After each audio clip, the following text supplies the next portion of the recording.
There we go.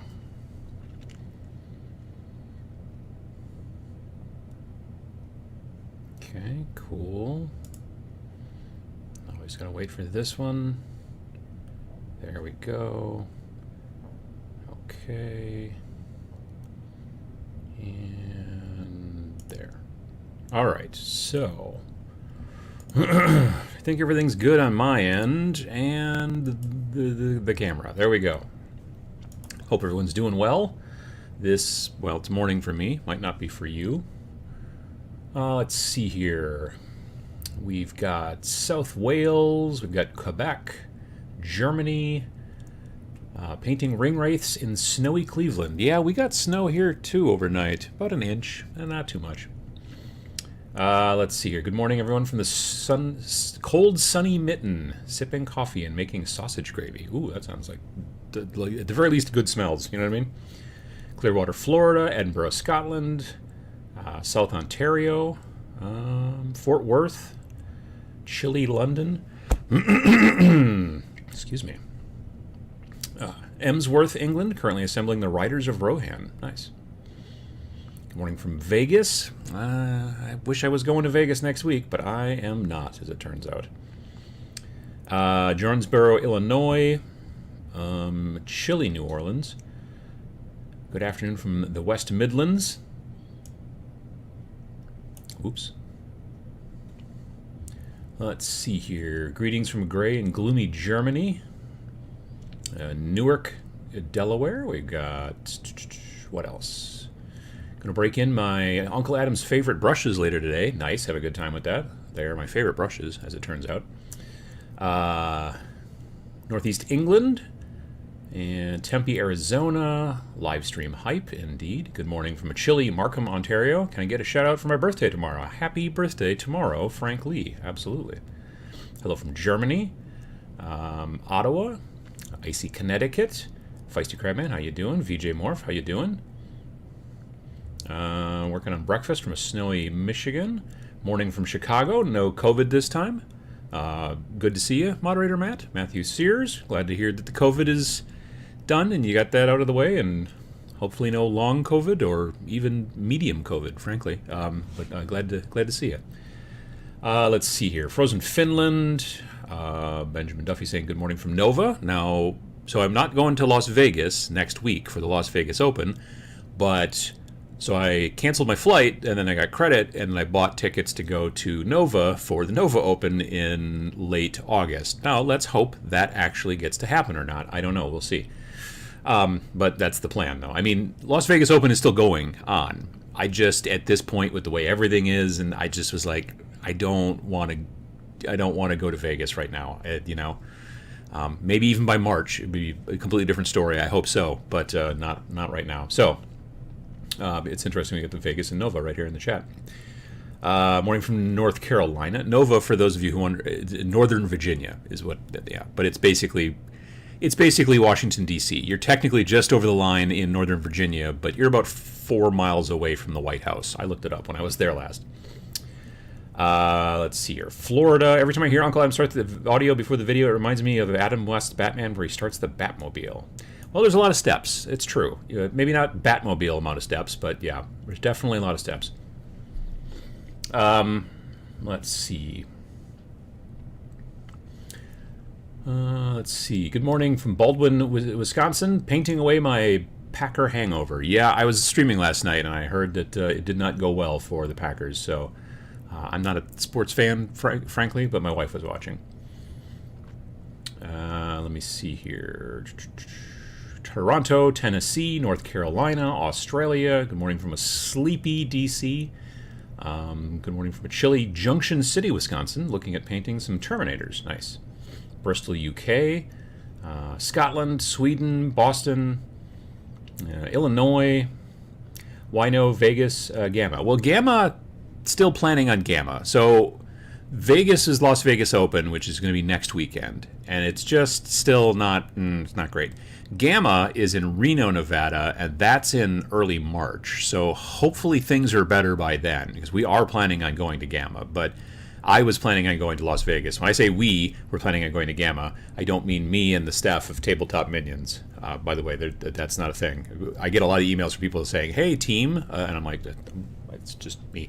But no, when I say the Gamma, the Game Manufacturers Trade Show thing, Game Manufacturers Association, that's Game 4, so that's the folks up, at work.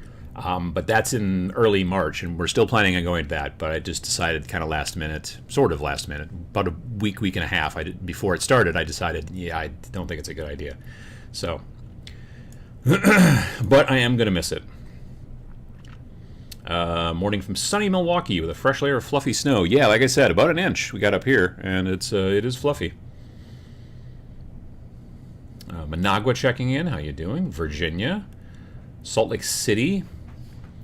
Monday was Snowmageddon. 2 feet of snow. Got my exercise in. I heard about that up by you guys in Canada, that it was like 2 feet of snow. That was, yes. We've had thankfully, knock on wood, we've had a very light, I've got an eyelash that's all getting in my business here. We've had a very light snow winter so far. We've had some pretty cold, but not terrible cold. And we've had some snow, but not, complete dumped on amount of snow. So it's been a little bit mild, and that's not too bad. Bay Area, California, northern Italy. Should fire up my compressor and prime some 6mm sisters. Sure, I can see that. Yorkshire.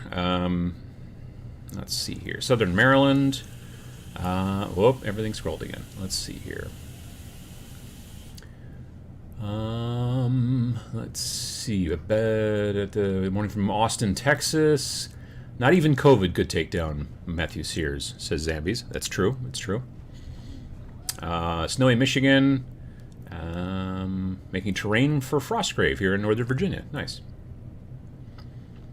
Greetings from County Wexford, Ireland. Hope you're doing well. I'm doing okay, yeah.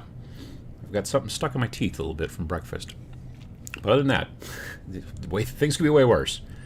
So it's LVO, not Gamma. Yeah, so LVO is next weekend, Las Vegas. The Gamma Trade Show is in Reno, Nevada. They're both in Nevada, but they're yeah.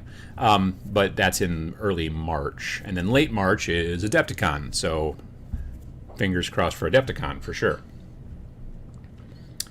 Let's see here. Good afternoon from Spain. Atomic batteries to power, turbines to speed. There you go. I can see that. Luckily, I don't have any of that stuff I have to mess with here. I don't know what I would do with turbines and atomic batteries. They would get cat hair all of them, first of all. That's for one thing. I'm in my dingy hobby cave, as per usual. Nice. Sam and the thank you to the staff of Tabletop Minion. Yes, that's kind of, that's partially where it started. Is that back when Sam and I first started doing videos together, at the end of the videos, he'd always like, "Hey, I want to thank the team here at Tabletop Minions," and I'd always be like, behind the camera, going, "I don't know who he's talking about." Pretty sure Nick is part of the Tabletop Minions team. I mean, he is, but he doesn't do a lot. I got to be honest with you. So, I thought the cats were part of the team. I mean, I have to feed them, but I don't know that they do necessarily any work. Let's see. It rained in central Alaska today, which is a real problem. That doesn't sound right. Yeah.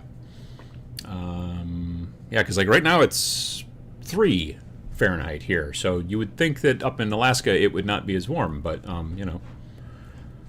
Shenandoah, Virginia. Morning from Ypsilanti. I can never get that word right. It looks like it's an Eldar word, honestly. I'm not going to lie. So maybe that's part of the problem with me. I don't know. Just finished putting together my Pathfinder kill team from Chalnath. Can't wait to start the new Gene Stealer cult from the newest White Dwarf. Nice. Let's see here. Morning from Cold, Oregon. In and out due to work. I'd imagine Diesel responds to all emails. Diesel responds to just about nothing. He's not... I mean, he's responsive. If he's laying on the couch sleeping and you kind of poke him a little bit, he makes like that cat activation noise where they sort of look at you and they go, and they kind of make like a little... But that's about it. He's not a... He sometimes comes when he's called, but About the only thing he really responds to is wet food, and that's about it. But emails, no. Let's see here. Greetings from Germany. Good morning from sunny, windy Las Vegas. Good morning from Northern Ontario. Kitbashing a big old robot for Stargrave. Nice. Yeah, someone, I think it was AVS, mentioned way up at the beginning before the show started in the chat. It'd be cool to do one of those kind of Forsaken robots that I have been doing, where I would like take these robots and they're all kind of beat up and left behind. It'd be cool to do one of those of one of the Tau models. I forget which one. Ghost Keel, maybe? I don't know. Actually, I have a Storm Surge, which is the super duper big, crazy, frankly, kind of expensive one. I want to do that with that. That's why I bought it. I bought the Storm Surge, oh gosh, sometime early on during the beginning of the pandemic. And I was like, oh, this is going to be cool. I'm going to work on this project and really, kit bash it and convert it. And I haven't gotten to it yet, but I look at it frequently, and I've been thinking about it because I haven't done one of those projects in a while. So I might start working on that. But the Storm Surge is like, it's very, well, okay, it's not that large, but it's a big model. It's a big, crazy model. And so, I don't know. It might give me some interesting opportunities. Good morning from Thailand. Good morning from Winnicott. War Cries on the agenda today. Nice. Don't use craft knife blades as toothpicks. True. Very true. Yeah. Greece. Hail from Charlotte. Kill Team starter set, though, seems like a good price if you don't think that they bloated the price of the separate kits for the Commandos and the Krieg. I haven't seen the price for the Commandos and the Krieg. The new starter Kill Team for, what is it, $99? You basically get the Krieg, you get the Commandos, you get a bit of terrain. It's not as much terrain as in the original Octarius box, but you get a little bit of stuff. You get the board. And then I think there's fewer books in there because there's no core book particularly. There's like a book that you can use to play, and it has the stats and those guys in there. But then they're selling that separate Octarius book, which I don't understand why, but they are. Yeah, so it's weird. I don't know. I'm not sure when. I don't understand what's going on with that box. Cats are never team players, and that does seem to be true.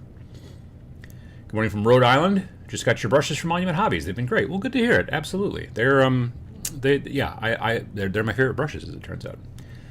Wow, 3 degrees Fahrenheit. That's got to be chilly. I hope you have the heat pumping. I mean, we do. You could probably hear it. You have forced air furnace and stuff, and it blows around the house, and it's it works pretty well. Thankfully, knock on wood. I didn't use the same audio filter that I tried to use last episode, that Logitech thing that's supposed to help knock out background noise and stuff like that, because it does a very good job of knocking out background noise. But then when I talk, it sounds like trash, which if you were on the Irregulars live show yesterday, I didn't have the software running, but it was evidently just running in the background, and everyone's like, you sound terrible. What's going on? And I was like, And then it turns out that even if the software is not running, you have to start it again and then tell it to shut off, and then so anyway, I don't know. I'll keep trying to figure that out. Ypsilanti. Oh, that's how you spell Ypsilanti. Oh, there you go. I see. Okay, gotcha. Taking a bit of a break since finishing 3 Gundam artifact kits for the last 2 weeks, felt compelled to construct a squad of them for who knows what, possibly tomorrow's war. That'd be pretty cool. Priming models for my workshop. I do it in a local store as Age of Sigmar Academy. Learn to paint and play. Nice. Greeting from the Netherlands. Working on refurbishing my 18-year-old Riders of Rohan that I messed up as a kid. That's always kind of fun, and that's the great thing I think about tabletop gaming, is if you got some models that you did way back when you weren't a particularly good painter, if you want to, you can strip them and start over. I do hope they sell the Kill Team Chelnath book separately. Yeah, that's a good point. Maybe they will. I mean, they do love to sell books. Let's see here. Warning from northwestern Oklahoma. I'm pretty much that thing. I think that's what this stands for. You see the models that Mini Wargaming Dave is making? I have, yeah. The veil-touched, chaos-y kind of vaguely folks. He's working with a company whose name I forget. But, yeah, they're working on doing that. He is sending me some. He sent me, like, a thing. He's like, hey, check out all these cool models. And we've been chatting about it online. back and forth a bit. And then he's like, hey, I'll send you some. What do you think? You know, which ones are you interested in? And I looked at them, and there were some that, in my mind, reminded me more of like Trader Guard, or maybe like a mix between Trader Guard and Chaos Cultists a little bit.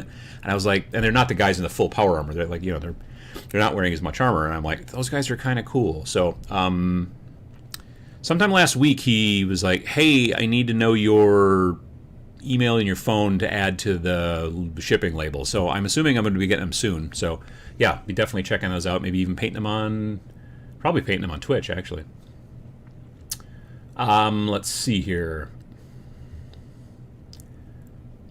What's your take on the new Combat Patrol 4000 Suns with so many Zangors? I don't like the Zangors. I don't know. I mean, they're probably very good in the game. I just don't like their weird bird heads. I don't know. I don't know. It's not my jam. I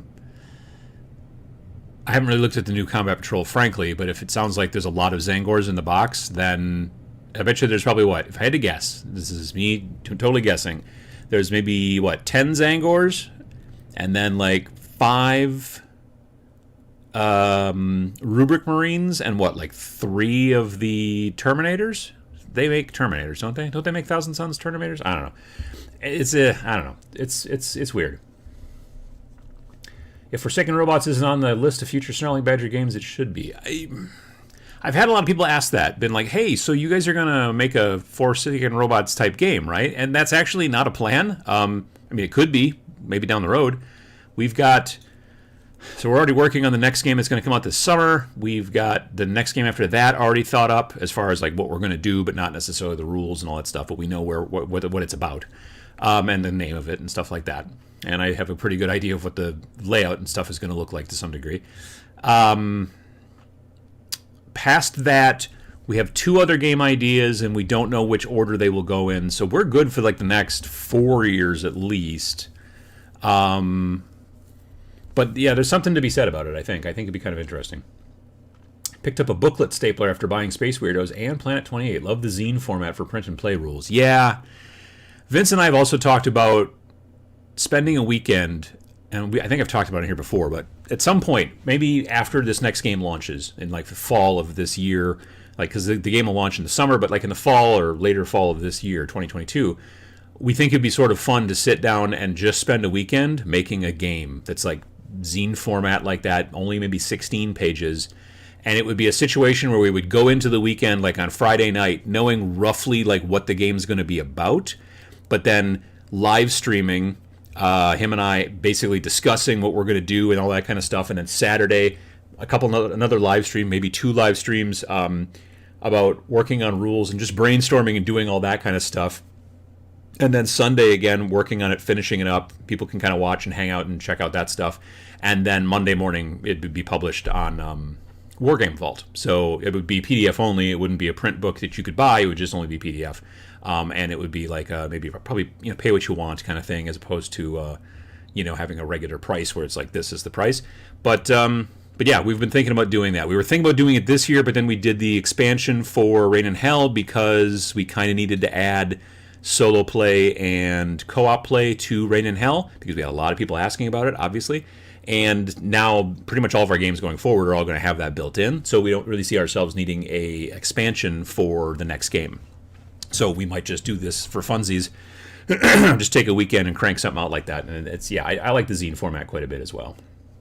A couple of years ago, I was gifted about 30 Uruk-hai, 12 Rohan riders from a friend who played back in the early 2000s. I fixed and repainted them all. It was fun, and I learned a lot. See, that's, definitely, definitely, Rowan. That is. I mean, there's a lot to be said about like just being able to like find stuff online and then paint it. I saw VJ Morph asked earlier about any new hot mess ideas. I've done 1 or 2. Is it only 1? 1 or 2 videos on the channel called Uncle Adam's Hot Mess, or Miniature Hot Mess is what it's called. And it's basically just about getting like an eBay miniature and stripping all the paint off of it and repainting it and all that kind of junk. And I've only done, like I said, I know I did that vampire one. I don't remember if I did 2 of them or only ever 1 of them. But I got to be honest, I haven't gone on to eBay in a long time. I should probably try to do that, but I haven't. So I should maybe look for something interesting on eBay. But I haven't honestly thought. There's not a lot of old stuff that I've been super interested in lately, too. Kind of had this conversation a little bit last night while I was live streaming Battlefield 2042 in the chat. There was talk about old models and stuff like that, like the old Nagash, whatever his name is, and some of the old Chaos models from like the late 90s and things like that. And I don't know, there's something about the aesthetic at the time that I've never been like a retro model person, I guess. I'm not a big retro gamer either. Like I got a friend who's really into retro games, like is building his own like stand-up arcade cabinet, and then he's going to put like a Raspberry Pi in it and a screen so you can play like 2,000 different games on it or whatever. And I'm just like, I don't know what it is. I've never been that much into the retro games. I've played some and I'm like, oh, that's fun, but I don't like. I remember finishing Pitfall, the original Activision Pitfall, on the Atari 2600 back when I was a kid. I tried playing Pitfall again, I don't know, probably 5 years ago, and I was like, I don't wanna. I don't know. It's weird. Anyway, I think Fat Man Scoop isn't a Zangor fan either. I don't know who Fat Man Scoop is.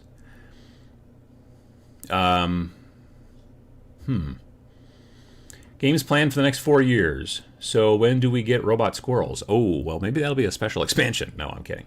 I don't like the new Combat Patrol box for Thousand Suns, so I'm going to switch to the Vanguard Spearhead Army of Renown. I see.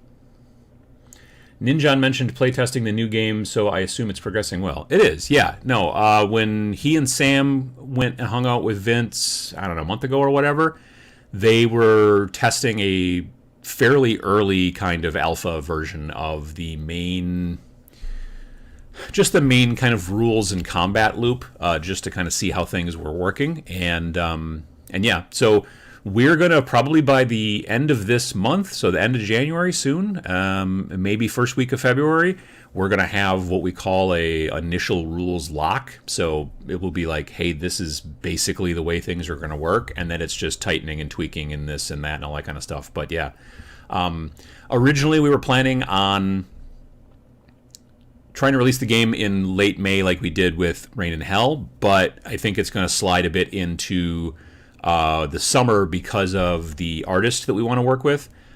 They are real busy with a big project that they're doing for well-known big-name stuff, and I've worked with him before, and he really wants to work on the project, but we were talking last week, and he's like, I don't know that I can start in late February like I was hoping, and it's going to be maybe closer into April or whatever, and so we're going to slide with that, which is honestly just going to give us time to sharpen up our axes a little bit more and work more on the game, which is fine. We're not working with a publisher or anything like that, so we don't have to. The game can come out when we want to, frankly. So yeah, we weren't planning on getting it done in time for Adepticon or anything like that, so it should be fine. Good morning from Albuquerque. Just got my first game of Don't Look Back this week. It inspired me and it got me to build and paint more models and terrain in a single week than I've ever done. Well, that's cool. Don't Look Back is from, I think, from Black Site Studios, right? Is that the one where it's like it's like a slasher film, basically. Like everybody plays a character, and then there's like a Jason or a Freddy or some sort of Michael Myers type of, a bad person who is then trying to kill them. I think I've watched a little bit of it on Twitch. Let's see here. Weekend Game Jam sounds awesome. Could maybe find a way to have other people join in and make games alongside of you guys. I mean, potentially. Like, I don't know that we would have the time to coordinate much of that stuff. If people wanted to, they certainly could. But we would be basically, like I said, we would be doing a lot of it like live streaming so that people could kind of like. I don't know that we would necessarily.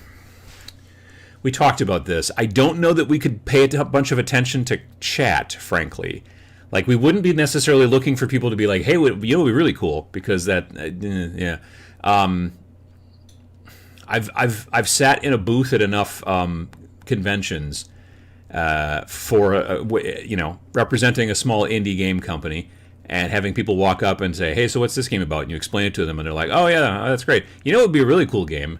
I've had that happen enough. I don't need to, yeah, I mean, we would want to probably stick to what our vision was and stuff, and people could hang out and watch and whatever, but we wouldn't be like, well, what do you guys think we should do? Because that kind of decision by committee can go off the rails kind of quick. So it wouldn't necessarily be interesting for everybody, but there you go. Big Hat Nagash. So bad it's good. You know, what I want, here's what I think would be cool, is the new Nagash, but not flying around on a big tornado of ghosts. Big old ghost tornado. What if he was just standing on some cool rocks and shaking his big bony fist at people? That'd be pretty cool.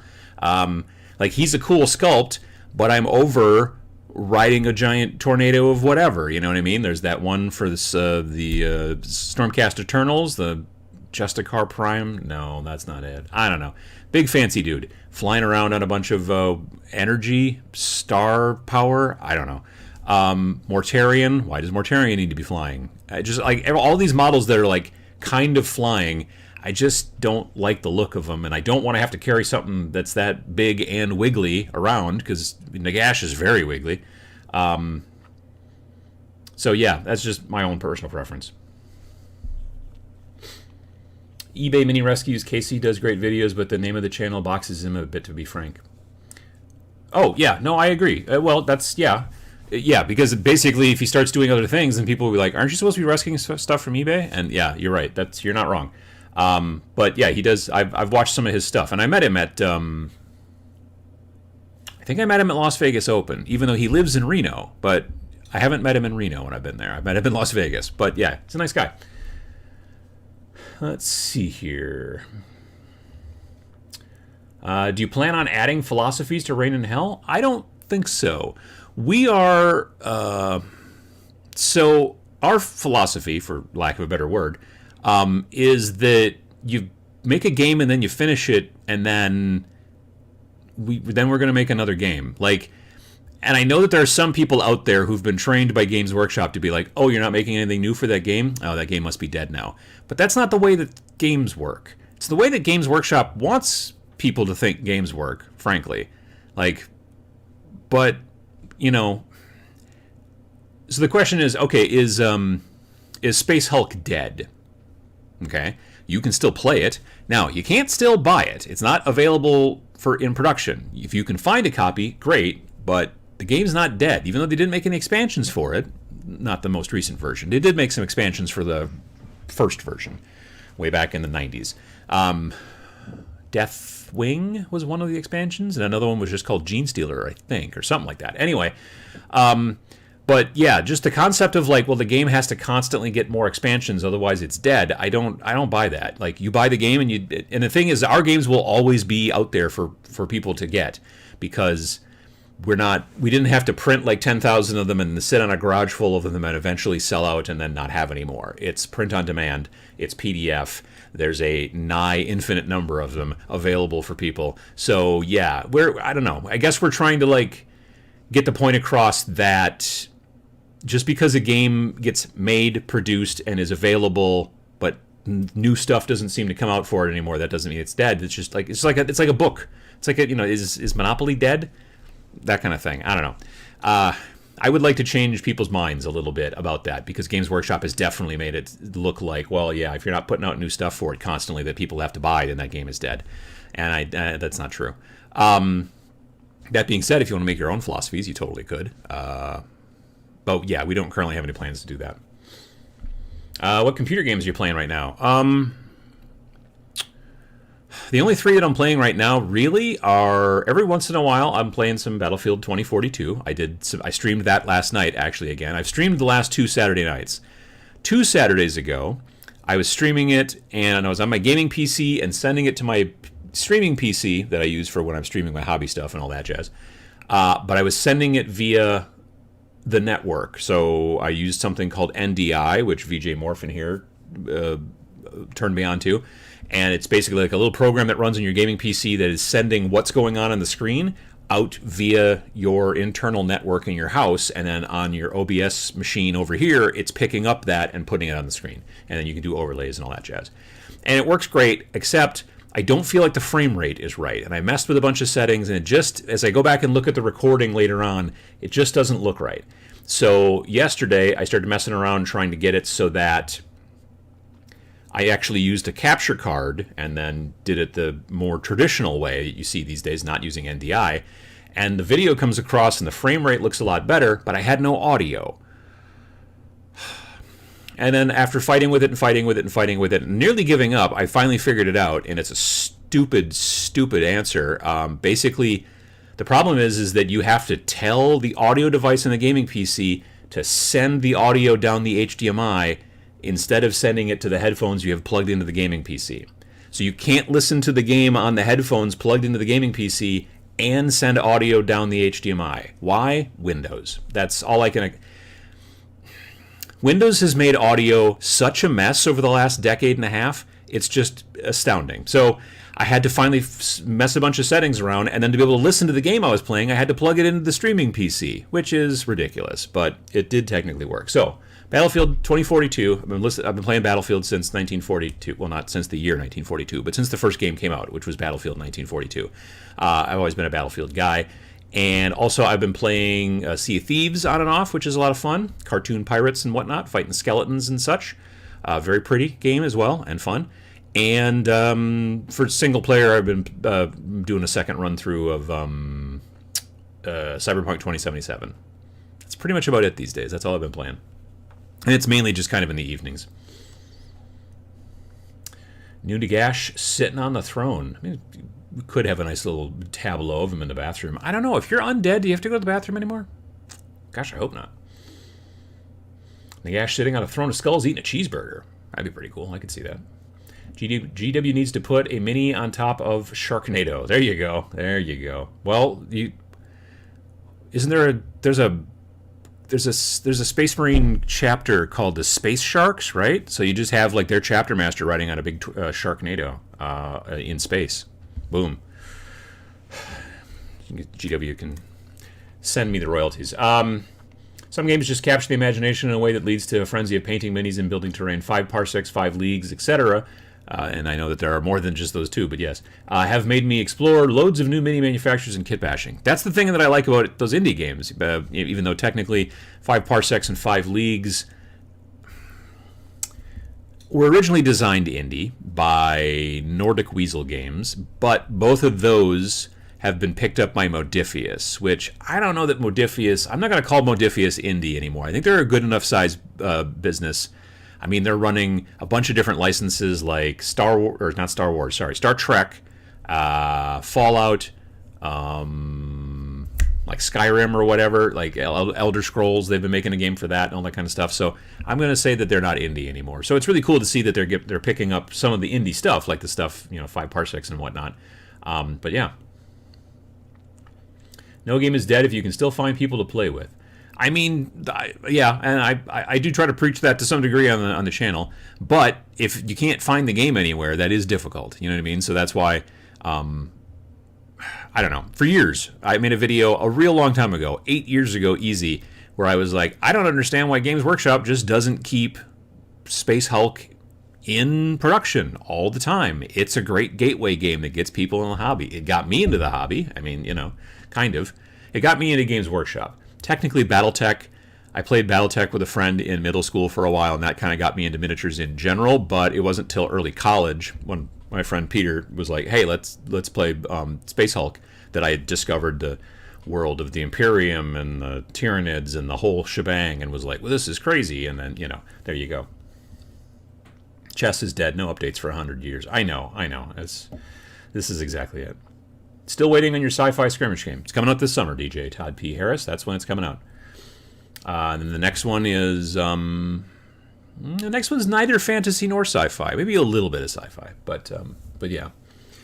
The old school RPG community is totally based on dead games and is a thriving group. No new material per se, but people continue to love the old style games. Yeah, oh yeah, no, absolutely. Adam, your mic is a tiny bit hot. Really? I'm probably getting overexcited. A new version of, what do you call it? XSplit kind of forced itself on me yesterday. I'm just trying to set it a little bit. And it... it's got a bunch of new buttons and things like that, and it readjusted all of my microphone settings and such. So those folks who were in the irregulars at the beginning got to sit through a bunch of audio issues, which is, I apologize for that. First live watch in a while. Usually get the show later, getting ready for to prime a bunch of ogres. Nice. Chararodons or something like that is the Space Sharks chapter. Yeah, but they're basically space sharks, right? Their chapter master is a one-man Sharknado. There you go. Have you tried using contrast paste as a base coat and layer paint to even out the coverage? Like putting on 2 layers of it? No, I've never done that. I only ever usually put on 1 layer. As far as evening out the coverage with contrast, it's really more of a situation of like, it's just, the problem is that it doesn't, it's because it's transparent. If you layer it, it's always going to get a little weird if you don't do it perfectly, and it's kind of hard to do it perfectly, especially depending on the size of your model. Also depending on the surface, like flat areas like Space Marine armor, just not great for contrast. But if you're painting lizardmen or beastmen maybe, or something that's got fur or whatever, that kind of stuff, feathers, it works actually really, really well. I've made 2 complete cabals in Rain and Hell. Got 2 more almost done. Been able to explore some wilder kit bashing and oddball painting for it. See, that's the fun thing too. I really enjoy that. But I'm good to hear it. Or glad to hear it. Absolutely. Every time every time Tabletop Minion says I made a video, I want to hear Pachow. Yeah, I can't do that on the live show. I wish I could. Caught a live chat. Nice. But just listening while walking the dog in Fartingho and Northants. I don't know if either of those words are true, but they're fun. Let's see here. What do you think of the new Rampart City Ruins terrain set of Archon Studio on Kickstarter right now? Oh yeah. There are 3 different styles to the... No, 4. 4 different styles to the buildings. And I only like one of them. The other ones just aesthetically are not to my way of liking. And that's not a proper word. But yeah, I looked at them and I was like... No. But then the city one, I think that's called City. It almost looks a little Subway-ish in ways. Just kind of looks like you got maybe Subway tile here and there, stuff like that. Those are actually kind of cool. So I did, and I was not planning on doing any Kickstarters, and I wasn't even going to do this. I was just going to like wait till it came out and like regular retail and then buy it. But they did say something on their website. They're like, oh yeah, or on the Kickstarter page, they were like, well, you'll be probably getting a 40% discount if you do the Kickstarter in comparison to just waiting until the end or whatever the deal is. And then I was like, so I kind of minimally bought in to get a decent amount of terrain from that city set. The rest of them are just not. I don't like them. I don't like the look of them. I mean, your tastes may vary, but mine, I just like, that's the only good one. And so we'll see how it works out. I don't know. They say they're not going to deliver until January of 2023 or whatever, so I'm not holding my breath. But I figured I'd pull the trigger because I really liked that one set. The other 3 didn't do it for me, but that city walls kind of look I really, really like. So we'll see what happens. Maybe we'll get there. Let's see. For cloth robes, do I still need to turn it down? How about here? Is that better? Here? Like this? Testing 1 2 3, testing 1 2 3, testing 1 2 3. Well, we'll see how it goes. For cloth robes, what should I shade Evil Sun's Scarlet with? AP's Red Tone or Agrex Earthshade? It depends if you want it to skew more red or more like dirty red. I generally use Agrex Earthshade for things that I want to be a little bit darker, grungier. But if you wanted the robes to be more clean, then I would probably go with a red there in that situation. A red shade on top of it, yeah. Do you think companies should digitally publish old games since the 3D printing and modeling community is so large? I think it's a smart plan on their part, but I think some game companies look at it and go, well, that's going to cannibalize our new games, the sales of our new games.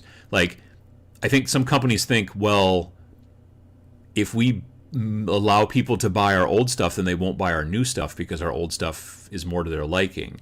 But if your old stuff is more to their liking, you're probably not buying their new stuff. You know what I mean? I think Wizards of the Coast is smart in that they're like, yeah, cool. We'll put all the digital old stuff that we can up on, Drive-Through RPG or whatever, and make extra money off of it. It's sitting here doing literally nothing for us, so why not?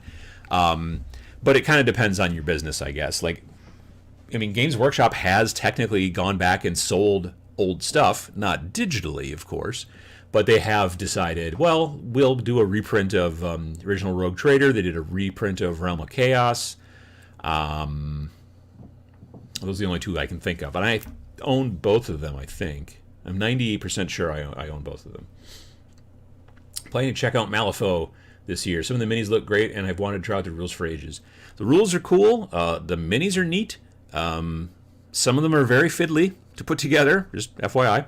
But they are very, very cool. So, yeah.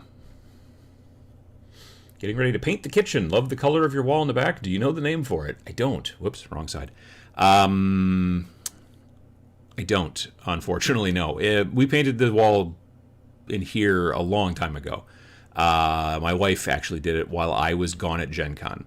That kind of happens. I go away to a convention and come back, and sometimes a room is a different color. Most recently was I came back from Gen Con 2021, and our bedroom was a different color, which is fine. She does good work. Let's see here. First time here, enjoy your content. Well, thank you very much. I appreciate it. I enjoy your icon. That's nice. Uncle Adam, have you used the Army Painter speed paints yet? If so, what is your opinion of them? I've used them a little tiny bit. I'm going to be using them more today, as a matter of fact, because I am filming a video, God willing and the creek don't rise, my video about speed paints will be coming out this upcoming Friday. So I'm actually filming a bunch of stuff today. But I have used them a little bit just on a test model just to see. Like, I didn't want to, go through all of this and then while filming the video go, oh, wow, these are terrible. So I wanted to mess with them a little bit. And honestly, just from the little bit that I did, I just painted on a Space Marine because I thought that's a difficult thing for contrast style paints to do. I would say they frankly don't do any better than contrast, but they also don't do any worse. The biggest difference that I see between the speed paints and contrast paints is the speed paints are a little bit more fluid. So they will like kind of capillary action flow a little bit more than contrast paints do, but that's not that big of a deal. As far as like if you overlap them and you get that dark area, you still get that with contrast. At least I did on the test model I was messing with. My only other gripe about the models, honestly, is that I wish that they were in pots and not in droppers, because I prefer droppers for all my opaque paints that I put on my wet palette, but for washes and shades and contrast paints and all that, I wish I could just dip into the pot and then put it on the model. So that's a little nitpicky thing. But I guess the point is that, yeah, they're basically the same, but they're also half as expensive. They're $4 for an 18 milliliter bottle, and contrast paints are $7.80 retail. I think $7.60 or $7.80, one of the two, for also an 18 milliliter bottle. So you're getting the stuff for basically half off. Now there are slightly fewer colors in the Army Painter line as well, but I think that they just decided not to do the ones that aren't very good, so they did all the best ones in my opinion. Yeah, so I'll be talking more about that, like I said in the video on Friday, everything. Good morning from Andrews, Texas. How you doing? Let's see here. Painting Burrows and Badgers minis, a great little game. Nice. I built a few Malifaux minis for mini swaps, so I'm familiar with how fiddly they can be. Oh, good. Good to hear. Adam paints minis. Emily paints rooms. The issue, to some degree, is that I get real fussy with the paint. If it comes down to me in painting, I'm like trying to like go along the I'm like, because I'm looking at everything this close, and I'm like, nobody looks at walls that close, as it turns out. So that's why she does it usually when I'm gone.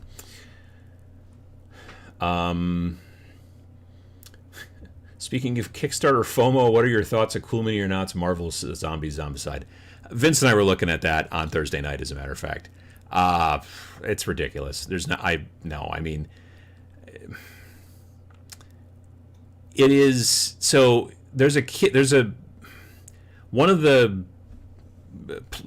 pledge levels, I think that's the term you're going to use there. One of the pledge levels for this new Marvel Zombies game, which is basically Zombicide but with Marvel Zombies, One of the pledge levels is $410, and it costs like $170 to ship in the United States.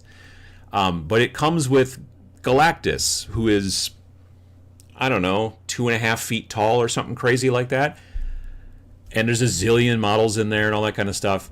They've sold 6,000 to 7,000 of them already, and like they're at 3.8 million when we looked on Thursday night. I'm sure they're over 4 million now. I wouldn't want that many models. I wouldn't want that. It's just nuts. Plus, there's an option where you can make Galactus also. You can make Zombie Galactus. And then Vince, who's read a lot more comic books than me, he's like, that's not even a thing. You couldn't do that. How does that even work? And it's just, So we had that discussion as well. It's not. No, I'm not interested. Thank you. So your wife prefers to paint 1-to-1 scale terrain. Yes, I think so. As long as no one paints cats. No, they seem to be generally okay with it. Although they do love, when you put down plastic, they love to walk on the plastic and make noises, so that's fun. Let's see here. I try to think of decorating as painting terrain. I recently dry brushed my bathroom. Oh, that's good. I'm hoping the speed paints are a good way to paint any kind of bare skin. I have the hardest time painting skin tones. I have a tendency to use, let's see, I either just go with more opaque colors, like regular normal paints, and then maybe do some washes. I do that a lot. I've got a couple little different recipes I do for that, depending on the skin tone. Or I just frequently either use Fire Slayer Flesh, which is a contrast color, or Gilliman Flesh, which is another contrast color. Those both work relatively well. Actually, Wildwood works quite well if you're trying to paint someone who's like really dark-skinned, But then you do want to highlight it up a little bit maybe sometimes. But it's a good base start, So yeah, I mean, honestly, contrast colors can do that now. And that's the thing I'm going to be trying to figure out this afternoon too, is which contrast colors these new speed paints are supposed to be matched with. Like this is a Army Painter version of this, you know what I mean? And because it'll be, I know, like I said, I know there's only 24 colors or 23 or 24 colors or something like that in the new Army Painter like full line, and there's like 32 maybe 34 in so there's in contrast. So I know there's some that didn't obviously get duplicated to some degree. So then the question becomes, which are those? And if some of them are the flesh tones, I don't know.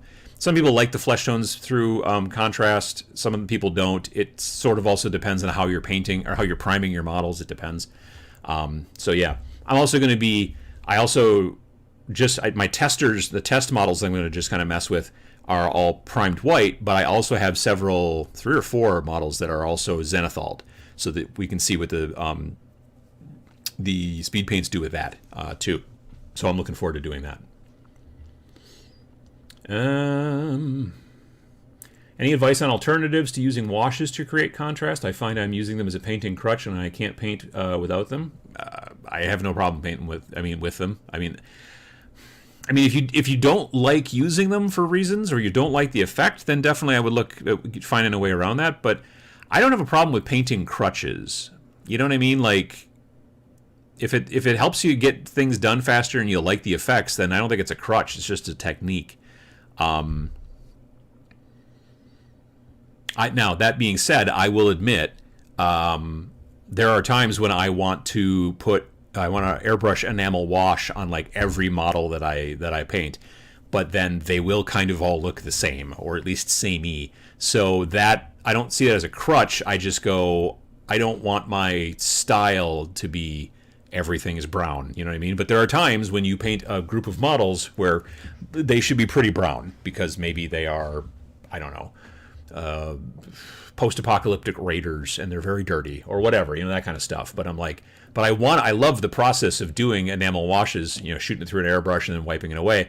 And it looks great, but if you were like doing it to like regular Space Marines, you're like, why are these Space Marines so brown? That's so weird. You'd think that they would like polish their stuff in between battles or whatever. Maybe they're currently on a mud planet. I guess there's that. But, so I don't see it as a crutch, frankly. I see it as maybe as it's the style that you like to do. But if you want to like spread out and do other things, and certainly try. That all being said, I don't have any great ideas on how to shade things without using shades. That's, I think, part of, but that's just, again, the way that I kind of paint. Love your channel. Helped me get into the hobby. Well, thank you very much, Michael. They are selling that much because of Galactus. It's just... The thing is that, like, if you were to buy a plastic, like I have seen at, like, Aldi, for a while they were selling, this is before the pandemic, so many years ago. I remember they were selling, like, 3-foot tall, like, Kylo Rens and First Order Stormtrooper, like, not models, but, like, you know, like posable kind of, like, it's like a giant Star Wars guy, right? But like 3 foot tall, maybe 2.5, but probably 3 foot tall. And they were like $29.95, and they were painted. You know what I mean? And I'm like, why is this so expensive? Anyway, I am not buying any stuff from Cool Mini or not, is the point. That's part of it right there. So many of those Zombicide minis will never get painted. Indeed. Oh, absolutely. Let's see here. Army Painter Flesh Tones set is a great solution to varying your skin tones all in one box. Yeah, that's like an opaque color set. But yeah, they do have a Flesh Tones set which has a lot of different flesh tones and all kinds of different colors. I have used at least a couple of them. Barbarian Flesh, I want to say, is one of them that I've used on something relatively recently. Late to the stream because I was watching Sam's YouTube videos. Sam is an OP painter. Absolutely, he is. Let's see here. Successfully fought my airbrush and painted 3 Gundam kits, trying the salt weathering technique for the first time. Turned out not half bad. It'll work better on larger models. Yeah, the salt weathering stuff does have a tendency to work better on larger models. I kind of want to do that on some terrain for Stargrave that I'm working on. But like, most of the buildings that I'm working on, I don't think would be rusty. They would be dirty, but they wouldn't be rusty. You know what I mean? Because they're 3D printed buildings. They've got some kind of curves to them. In my mind, they are literally 3D printed. Like, they are actually 3D printed, you know. But in my mind, the buildings themselves there in the little burb or whatever here, in, you know, that you're playing your Stargrave battle in, were actually 3D printed there on site. You know, in the future, I think a lot of buildings will be 3D printed, especially on, like, you know, like, the whole concept of, like, we've landed our colony ship on this planet and now we have to start building, you know, structures is an idea that people in science fiction came up with some time ago and were like, yeah, that seems how like it would work. But now, in this day and age, when we know that we can send robots to other planets even now and they can cruise around and do things, if you were going to be going to a planet to, like, start colonizing, when the colony ship lands, those buildings would be finished. Maybe not all the electricity, you know, like the old electrician work, you know, they wouldn't be necessarily decorated, there wouldn't be furniture. But you would show up and the majority of your buildings would be 3D printed by robots ahead of time before you got there. If you were smart, you know what I mean? And so I don't mind a building looking like it's made out of some sort of 3D printed kind of material. That doesn't bother me when I'm working with terrain. But that stuff's not metal, so it wouldn't rust. So I want to do some of that kind of salt weathering stuff again. But I'm just trying to find the right parts of either those buildings or maybe some other thing to do that with. Actually, I bought a spaceship from Mantic. It's for Warpath, I think, their sci-fi game, and I want to have that, like, just parked, like, on the table as, like, another piece of terrain. I'm definitely going to use that salt technique on that because I feel like it's going to be a spaceship that hasn't gone anywhere in a while. Like, it's a junk ship, you know what I mean? So putting some rust on it and using that technique would be fun. For those of you who don't know, the technique, actually Sam did it in a video on my channel years ago, one of his earliest videos on my channel. It's basically you paint the thing kind of brown after you've built it, and then you spray hairspray over it. The pump hairspray works a little bit nicer. You can get a littler bottle too, so you're not buying a big can of hairspray. Anyway, so you use the pump hairspray and you kind of spray down there while it's still wet, and then you sprinkle salt on there. Everything from, like, maybe regular table salt up to, like, more kind of chunky sort of like sea salt or whatever, and it sticks to the hair to the hairspray, and then the hairspray dries, and now you have this model that's got salt stuck all over the out of it, which looks not good.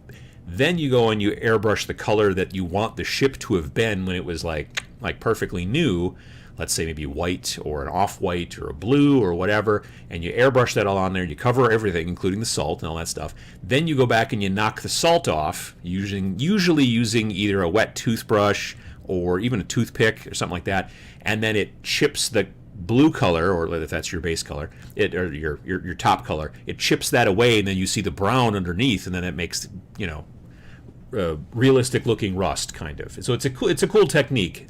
So watch that video if you get the chance. But yeah, I do want to do that with that spaceship.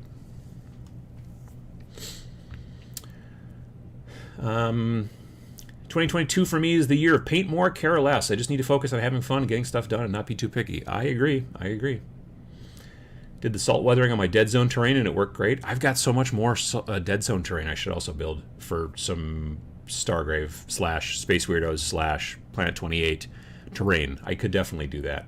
I have enough to run the original Deadzone game. I have enough of that terrain painted, but I also got... When the original Deadzone terrain Kickstarter was out there, I was like, I really like the terrain. I don't know if I'm interested in the game. And then, like, literally a couple days later, they're like, and I didn't say that to anybody. I just thought it in my head. And then, like, a couple days later, they're like, hey, we're adding a new pledge level to the Kickstarter, and you can buy just the terrain. And I was like, ooh. And then I bought that and got a big old box of the terrain. And then I built some of it so that I could actually run Deadzone, because then after the Kickstarter, I bought Deadzone at retail because I found it someplace sort of cheap. And then we were going to play it for the first time at Adepticon, and then we were too drunk and couldn't understand the rules. And now the game's on version 3, which I did just recently buy the book, and I got it a couple weeks ago, but I haven't got a chance to read it yet. So maybe someday I'll actually have a actual real game of Deadzone happen. But right now I have the terrain, I have a mat, and I have enforcers and the zombie dudes, Plague. I have those guys painted, and not a zillion of them, but enough, I think, to play Deadzone. So I don't know. We'll see how it goes. But salt weathering would also be cool for that too. I love using washes now, but I used to use three-tone process. Kevin Dallimore did a book on the technique.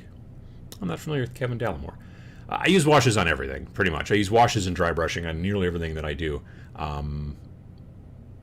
Well, yeah, I would say that I'm probably, well, sometimes dry brushing doesn't happen, but almost all the time it does. Washes pretty much always do happen, for me.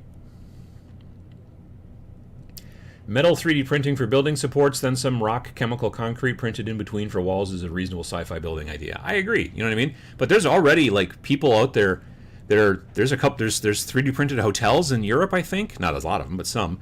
One of the first people to do it was a guy who lived, I think, in Minnesota, who wanted to make like a 3D printed concrete castle for his kids to play with in the backyard. So he built this scaffolding that would then use like a concrete slurry almost that looked a lot like soft serve, frankly, but it was made of concrete or cement or whatever you want to call it. And then it would just 3D print this stuff, and then it would dry, and then he would get in like a forklift and pick it up and set the ramparts on top of the parapet or whatever, all that kind of stuff. And so now he's got this, 3D printed thing. But yeah, there's 3D printed buildings are already a thing. And my idea is, hey, we're going to colonize this planet. So you send a fleet of robots in a bunch of ships. They land and they start a quarry and they grind up stuff and they use the, natural rock in the area or whatever. And then they 3D print all your stuff. And then metal. Yeah, that's a good point. You do that too. I bet a spaceship would not rust, but it would be built on a substructure by colonists with stuff that would rust. Yeah, that's true too. I mean, that's the thing, is generally you would think that you would build a spaceship out of something that's not rusty or would not get rusty. That being said, when you want to paint a ship and show it is in disrepair, you either go with a rust or just an extreme amount of dirt, maybe. That's a possibility. The other thing is to actually just start taking it apart, having open panels and wires hanging out and stuff like that, if you want to go down that road too, certainly. Greetings from Ireland. How you doing? Just wanted to say thank you for your video on painting less. I'm finding my blood claws a lot more fun to paint after I watched that video. It definitely helped motivate me. Well, good to hear. I'm glad to hear it, absolutely. I think that it's an important thing for people to understand, because I think a lot of people are like, well, I have to do this much painting on these models. I mean, this guy's got so many pouches. Everyone needs to be, given extra TLC and stuff like that. And if it's an HQ unit and you want to, then sure. But if it's a regular, just ground pounding, whatever troop PUD, whatever, just get close enough. You don't have to necessarily make all the pouches completely different colors or whatever. And you can get on your way and get more stuff done. I think it's important. There's no shame in dry brushing. I agree. Especially when you use a makeup brush because it looks so much better, I think. Love the show, listening from an overcast but not rainy for a change, Bridge End, South Wales. Sorry I'm late. Well, it's okay, Nick. Not a problem. How has the quest to try Marvel Crisis Protocol fared? No, not so far. I watched a... yes, I did. I watched a painting tutorial. I forget who by. Was it Dr. Faust? I watched something by Dr. Faust recently, but I don't think I was watching him paint Marvel, though he has done it in the past. Yeah, I did watch a tutorial recently, and I was like, huh, and then that's about as far as I got. Yeah, like I said, I've been working on trying to get this stuff ready for the speed paints video that I want to do. So I had to get a bunch of... I have 6 Space Marine Scouts that I'm never going to use, so I primed them all white, and then I thought I had a 7th one, but I couldn't find it, so I had to throw in just like a regular Beaky Marine in there, and he's going to have to do... and then, like I said, I have these other 4 models, I think. Is it 3 or 4? I have a big Tyrannid brood mother, the one that's standing on like a weird Tyrannid spike coming out of the ground, and it's all like bleh, and it's sort of good sized. I don't know. That model I bought built at some swap meet thing someplace and was going to use it for reasons, and then now I've never done that. I think I was going to turn it into a lictor, because I hate the lictor model, but I wanted lictors for my kill team. That's where that came from, right? And so I was going to add extra arms to it to make it look like a lictor, and then, well, nah. So now, yeah, so I Zenithal primed him, her, I don't know, whichever. And I also Zenithal primed a lizard man that was a test build that I was doing, because he's a lizard man with a bolter, and he's got it carrying a shield, but the shield is like the top dome of a Tau drone that he has repurposed to be a shield. And so I'm going to work, that one's been Zenithal'd as well, and I'm going to do some speed paint on that. Something else too. I think there was at least 3, if not 4 different things. One of them I think was a small piece of terrain wall, so I think I'm counting that too. But yeah, I forget what the 3rd one was. Anyway, I'll be working on those guys as well. So I've been getting that kind of stuff done in my free time, such as it is. A great example of a ship in disrepair is the Millennium Falcon. True, very good point. I remember Niven writing slowboat colony ships as designed to disassemble from the initial colony, form the initial colony buildings. Yeah, and I've seen that too. I mean, honestly, the way that I painted my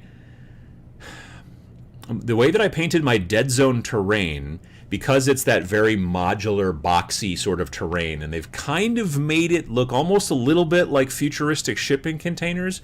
My thought was, these were the shipping containers that were on the colony ship when this colony was first launched, and then they took these things, and not only did they take all the stuff out of the colony, out of the shipping containers, but then they used the shipping containers to build structures. So I painted them all to look like the train cars that I see driving past when I am trying to get... We live on the wrong side of the tracks in here in town, and so when I'm trying to get nearly anywhere else in town, I'm frequently stopped by a train, and then you just watch train car, train car, train car, and they're all painted in like orange but sun-bleached orange, and blue but sun-bleached blue, and green, and you know what I mean? And there are also browns and stuff like that, but there's a lot of colors that I'm just like, huh, that's... it's almost blue, it's bluish, you know? And so I used these kind of lighter colors, and then I kind of weathered them with actually a glaze from Secret Weapon Minis, which is, I don't know if they're still selling stuff right now, but they have a glaze called Parchment, which I just use with a big brush, and I just kind of streak it down, and it makes things... It looks kind of like a sun-bleached filter that you put over stuff, and it was fun. I enjoy it.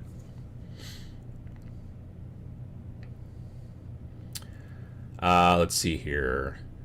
Hey Adam, my 12-year-old son got me to play Star Wars Legion. The rules are so fun. Hopefully fun. I hope they're fun. In my setting, the colonists use prefabricated steel, so everything rusts. So there you go. The Tyrannid creature is called a Brood Lord. There you go. That makes more sense. I'm kind of working on towards... Like, there's one that is doing like a thing like this, like it's doing psychic stuff, and then this one is not. This one is just more like grr, like that. But yeah. If you can say, will your game be Stargrave type sci-fi or 40K type sci-fi?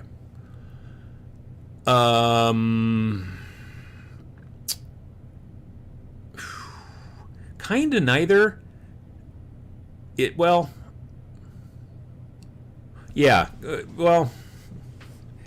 Maybe both, actually. It's hard to explain. It'll make sense when it comes out, but it's really not about the factions at all. It's an interesting game. The overall concept was a concept that Vince was working on for quite some time, that originally he wanted to turn into a role-playing game. And then when we started talking about our next design, he's like, which is actually now going to be our third design, he was like, I got this other idea that I was going to turn on an RPG, and he started explaining to me, and I was like, yeah, that's a cool, I like that idea, and so that's what we're doing. So yeah, it's not, the factions are not as important to some degree. I don't know. It'll make sense when you see it. I think it's going to be fun, and it's going to be something that you can play solo, something you can play co-op, and if you want to play adversarially, where you're playing against somebody else, you can do that too. But generally, it's kind of designed a little bit more for co-op, like we're working together, or you're playing by yourself against the game. But you can do it all three ways.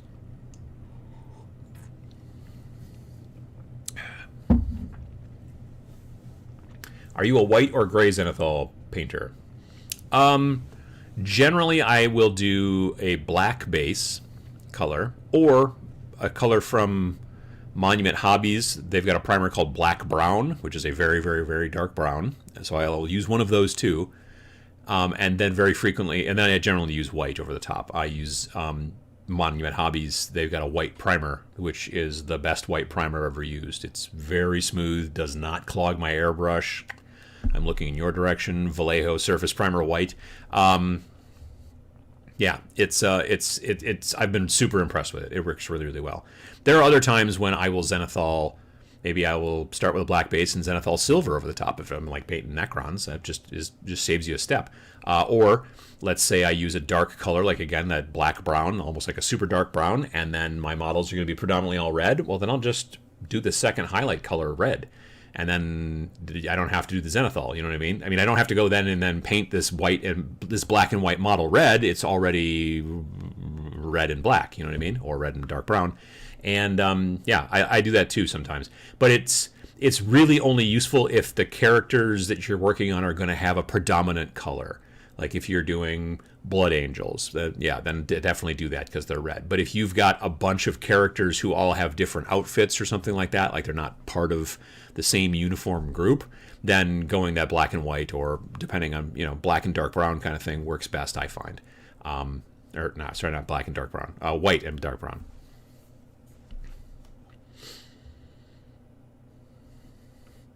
Anyone know if the train car color means something, like what it is in them? Are they color coded? That's a good question. I always just thought it was like depending upon the company, like it was part of their corporate color structure. I don't think it has. Well, maybe it does. I don't know. Like it's generally the square ones or rectangular ones, like the tube looking ones, which I assume have some sort of fluid in them. Those are generally always black or dark brown, it seems. Sometimes white, I guess, now that I come to think of it. But I've never seen like one of those fluid carrying ones in a bright blue, I don't think. There probably is some out there. I'm not a big train watcher, but I do end up having to watch trains quite frequently when I try to get anywhere else in town because we live on the wrong side of the tracks. Have you ever played Fistful of Toes? No, I haven't. Now, I'm assuming that toes, T-O-W, is like... toe is like some sort of anti-tank weapon, isn't it? But Fistful of Toes, if you just say it that way and you don't read it, sounds funny because it's like it's a fist, but it's also toes, like on your feet, like a fistful of toes. That's weird. That's funny. That's a funny name. Is it made by Two Fat Lardies? Because it kind of sounds like a title made by Two Fat Lardies. But yeah. But I've never heard of it, no. Let's see here. I remember a while ago you recommended a color for painting black armor. Would you remind me? Generally, if I'm going to be painting black armor, I will paint it black, prime it black, and then I will either go back over with an airbrush like a Zenithal, or I will dry brush a color over it. Vallejo makes a color called... I think it's called black gray, but it could be called gray black. It's one of those two. And I like that color because it's a very, very dark gray, and it works now kind of well as a highlight. I think that I see people who highlight black with like a light gray or even heading towards white sometimes, and it just looks way too jarring to me. But I'm also not a super crazy high contrast painter, so there's that too. But yeah. Vallejo surface primers are murder on Iowa airbrushes. Can they be thinned? I never used to have problems with like the black surface primer from Vallejo. It was just always white would clog up at the tip. It was more of a dry tip situation that would clog up. I wouldn't get a clog in the inside. It would just start to get real messy at the tip and everything. Where, like I said, the Monument, I've not had that problem. I've been real happy with it. Way of the Exploding Toes. Tube-launched, optically tracked, wire-guided anti-tank missile. See, I was super close. The Little Wars TV guys have used those rules. Fistful of Toes is from a Fistful of Games, not Two Fat Lorries. Oh, okay. Well, there you go then. But yeah, I don't know. The name Fistful of Toes is funny to me. I've been having a lot of hand cramping issues. Any advice for older players on hand health while painting and building? I mean, I think stretching is important. There's something that's supposed to help with cramping. Is it potassium? I've always heard if you get cramps a lot, like leg cramps and stuff like that, you need to eat more bananas. I'm not a doctor, just FYI, but I swear I heard that someplace. That'd be something to look up. There may be something that you don't have enough of in your system that would help with cramping, maybe. I don't know. Could be also arthritis if you're getting older. I think I have a touch of arthritis sometimes in this thumb. It's good right now, but every once in a while I'll be like, and so, but yeah. I have returned from dinner, Royal Wave. It's a little bit of this. Good to see you, Terrier. Vallejo White Primer gets the dry tip real quickly in my experience, says VJ Morph. Yeah, same here. And that's why I was always that's why I started to move into using Liquitex acrylic white ink, which I then had to add a matte varnish additive to so that it would not be eaten by the contrast paints that I was eventually going to slop on top of it. And yeah, and so I was using that for a little while. I'm like, oh, this is nice, and it doesn't, clog up my airbrush or whatever, or dry tip.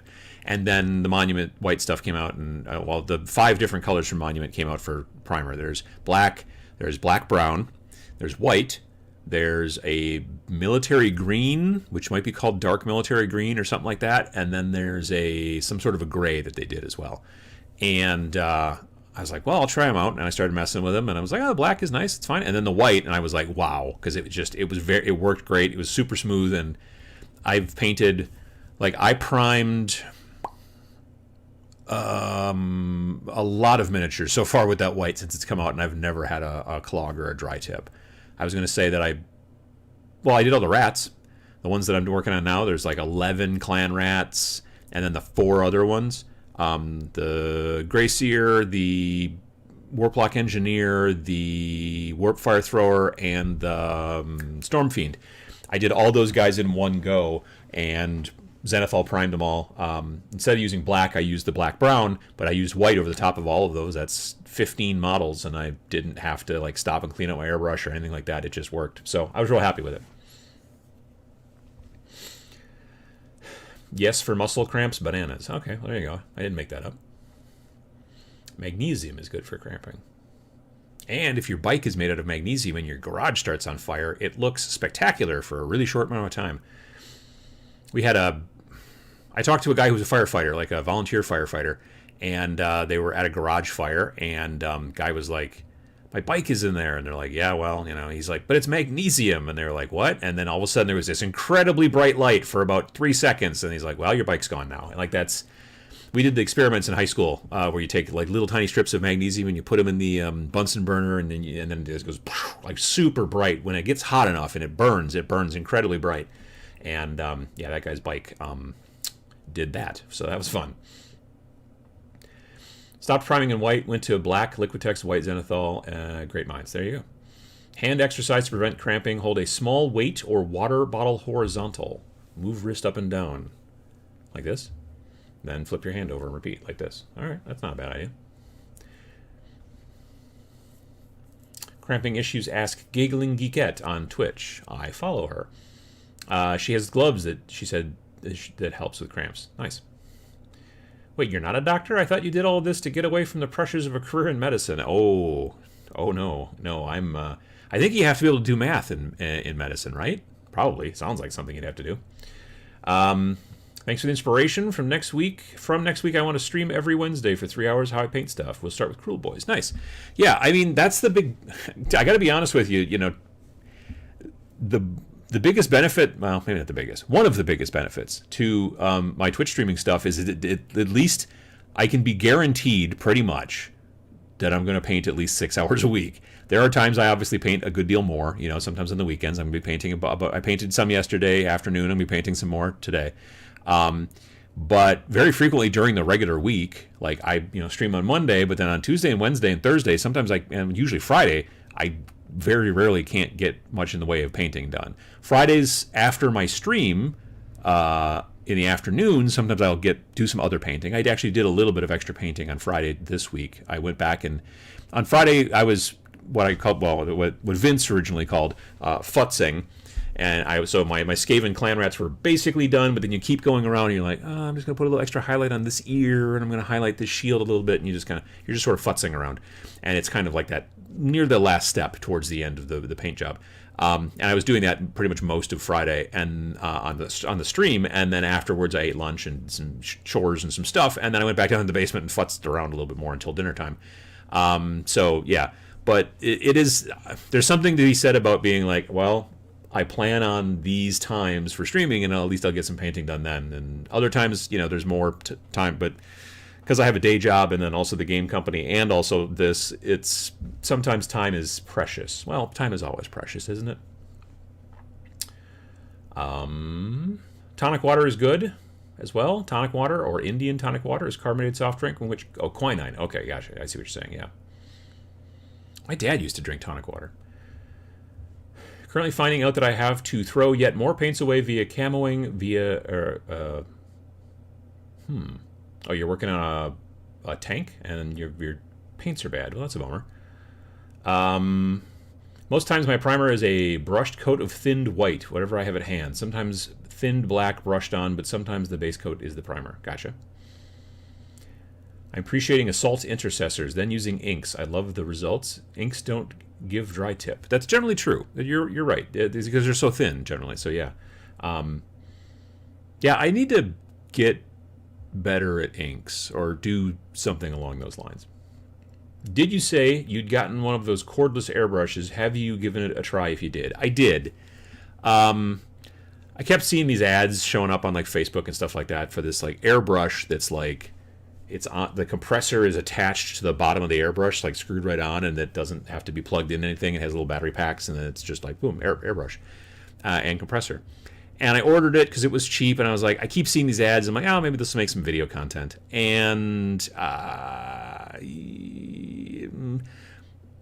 the compressor actually does its job. I don't know what PSI I'm shooting at, and there's no way to set it or even measure it, as far as I can tell, which is, troublesome. But it's okay. The airbrush that it comes with is straight trash, so I took that off almost immediately. The reason I could tell it was straight trash is because as soon as I turned the air compressor on, air started shooting out the front of the airbrush, and I'm like, I'm not touching the button. Well, it must be stuck. And then I fiddled with it for quite some time, could not get it to just stop blowing air out. Took it apart, put it back together again. Nope, just its natural state as soon as the air compressor is on is just like just blowing air. So I'm like, well, that's not helpful. So I took it off, and it has an adapter so you can put it on other stuff like an Iwata. So I put my Iwata on there, and then it worked fine. But it's not. Again, I don't know what the PSI is and stuff like that. But if anything, it maybe seems a little light as far as like it might not be 20, it might be slightly lower, but it's hard to tell. I would have to mess with it some more. I only messed with it to make sure it actually worked, so in case I needed to return it, and it technically does. So there's that, but I haven't messed with it much beyond that. Male nurse here. Low potassium causes cramps as it prevents proper muscle contractions. So potassium. Okay, all right. I wasn't completely crazy. Haven't heard the word futzing since our first round of tertiary education in the 90s. Well, there you go. Not good at math, and you game? Well, most gamers can't count it. I can run on Kickstarter now. I had a paint go moldy recently. It contaminated my wet palette, and I think it spread to some of my other paints. You might need to get out of the house. The mold could be coming from inside the house. I don't. I don't know how. That's crazy. I don't know how it's. I've never had mold. I mean, bread mold. Yeah, I mean, stuff in the fridge. Yeah, but I've never had mold in my wet palette, or in my anything, frankly. So that's crazy.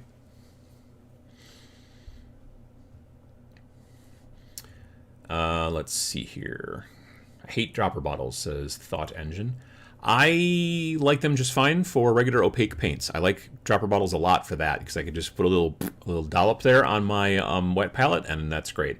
I don't like them for washes, glazes, stuff like that, and contrast colors. I like those in pots. I want to just dip my brush in there, and there you go.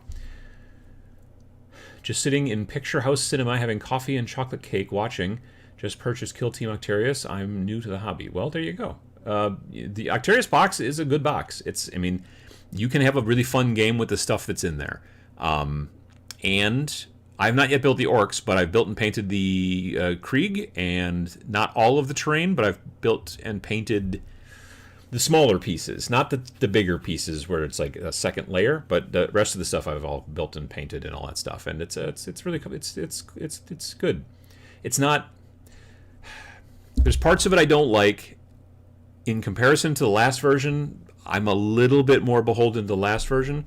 My main issue with Kill Team these days is not really the Octarius box, it's the compendium that they came out with that has got stats and rules for all of the other armies out there. It's very, very bland and also $50, and that's my biggest issue. And now they're putting interesting lists out in White Dwarf and other box sets and stuff like that, so now they want more money for you to get interesting lists as opposed to the bland ones that are in the compendium. That's my big problem with Kill Team. But Octarius by itself, if you just play those two forces against each other and stuff like that, it's a great game. You have a lot of interesting list building possibilities with the two forces that are in that box. Good way to avoid muscle cramps is to drink enough water, eat healthy, and take magnesium pills before going to sleep. Interesting. I know that I'd heard, cause I haven't done a lot of bike riding lately, but when I was doing a lot more bike riding for a while, I had read that if you get, you want to definitely bring, water along with you to stay hydrated because it'll help with leg cramps. So that makes I can understand that too. And also probably bananas. Why not? Can licking brushes introduce mold? I don't know. That's a good question. I suppose it depends on what you got going on in your mouth. If you got mold in your mouth, I don't know. That's a good question. I've always just assumed the reason that I don't have any mold in my wet palette is because, two reasons. I take that back. I was going to say one reason is because I change the stuff in there relatively frequently.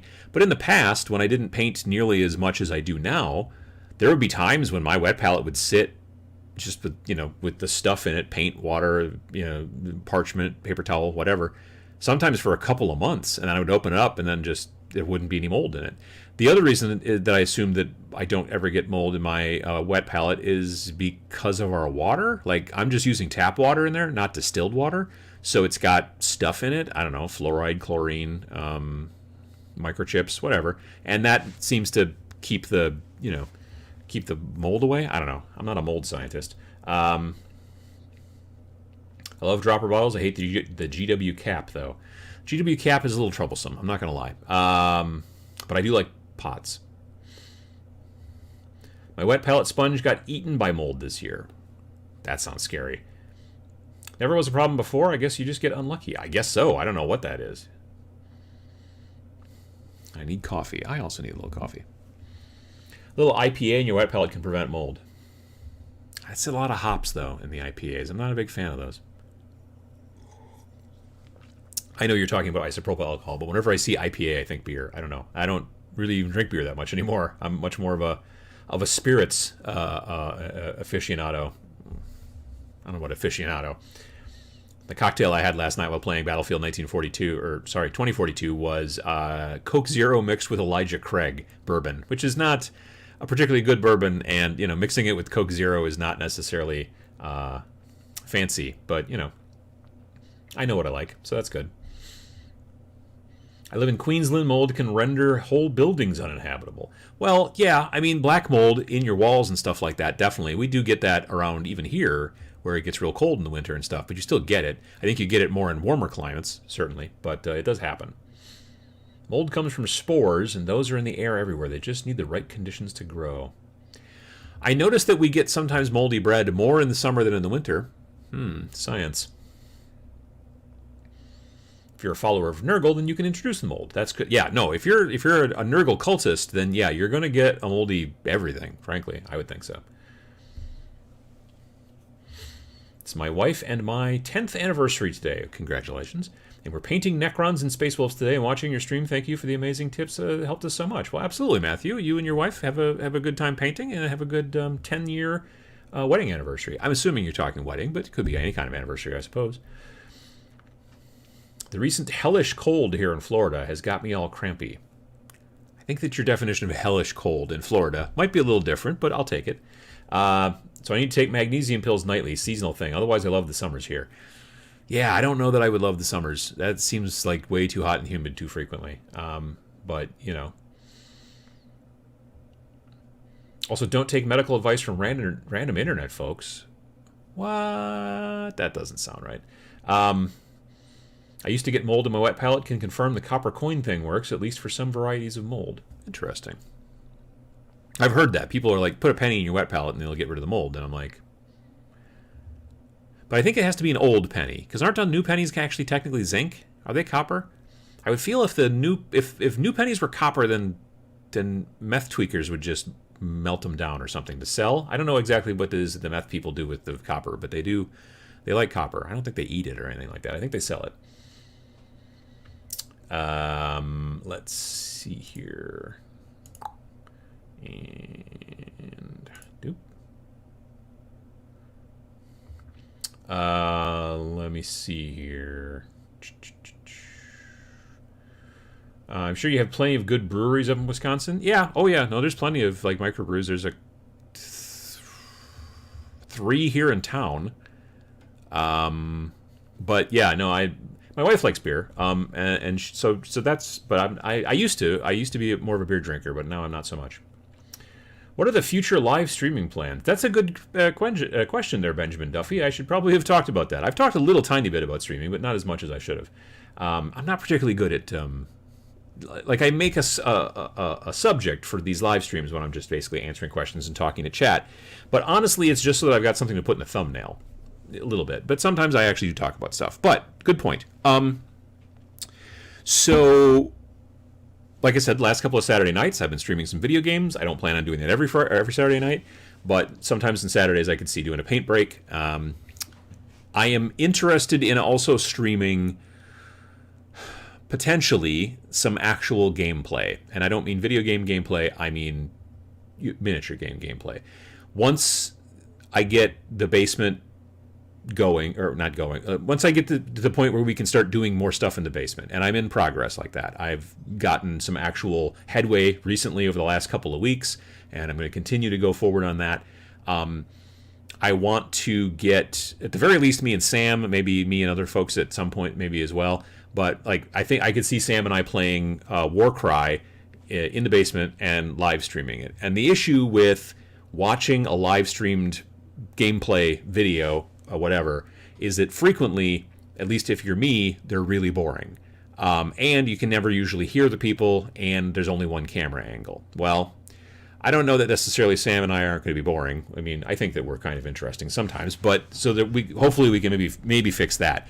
But the other issues we can definitely fix. I have wireless mics, so we'll be able to hear. You'll be able to hear us hopefully very easily, and also I have a stupid amount of cameras, so that shouldn't be a problem. But I would want a top-down shot, but I'd also want a couple other shots, which I've been actually working on I've been sketching on my iPad, like the ideas of the different types of shots I would want and where those cameras would need to be. Now, I have a hard limit on how many shots I can use because for the live stream in this situation, I bought this device because I like to buy things. And it's a terrible, terrible name. It's the worst name possible. It's called YOLO Box Pro. YOLO, like you only live once. So anyway, this company is called YOLO Live. And they're a Chinese company, I think, pretty sure. And they made this device called the YOLO Box. And this is the YOLO Box Pro that I'm using. And it's like an 8-inch Android tablet, but it's real thick. It's like, I don't know, an inch and a quarter thick. And it can take 3 HDMI inputs, plus also a USB input for a webcam, plus audio, Ethernet. Like, it's just covered in I/O all over the top. Plus, it's got Wi-Fi, it's got Bluetooth. It's also got a spot for a SIM card if you want to, like, on the road stream and stuff like that. It's got SD card slots, all this jazz. And basically, you are doing your entire streaming, instead of being like, oh, I'm doing all this stuff through OBS, you're doing it completely through this little box. It's like, I don't know, 10 inches across by, I don't know, 7, 8 inches high. But again, kind of thick. But so that would be what we would use, is the plan. And then stream from there, and then be able to switch between top-down camera, picture-in-picture, like you see us up here, but then you see like more top-down over here, and then the next stream might be like... And so, yeah, I want to be able to design all that and be able to do that stuff, and hopefully have some people enjoy watching us play and goof around, maybe have a cocktail, and that kind of stuff. So that's definitely something I want to start doing as well soon. I have basically everything I need. I just now need to get things ready. And Sam, I swear we've talked about this, but I could have imagined that. Maybe not. He's been ill and I've been busy, and so we haven't seen each other in probably a month, like in the flesh, but we've chatted some here and there, texting and such. So yeah, I want to do some of that. I think that'd be fun.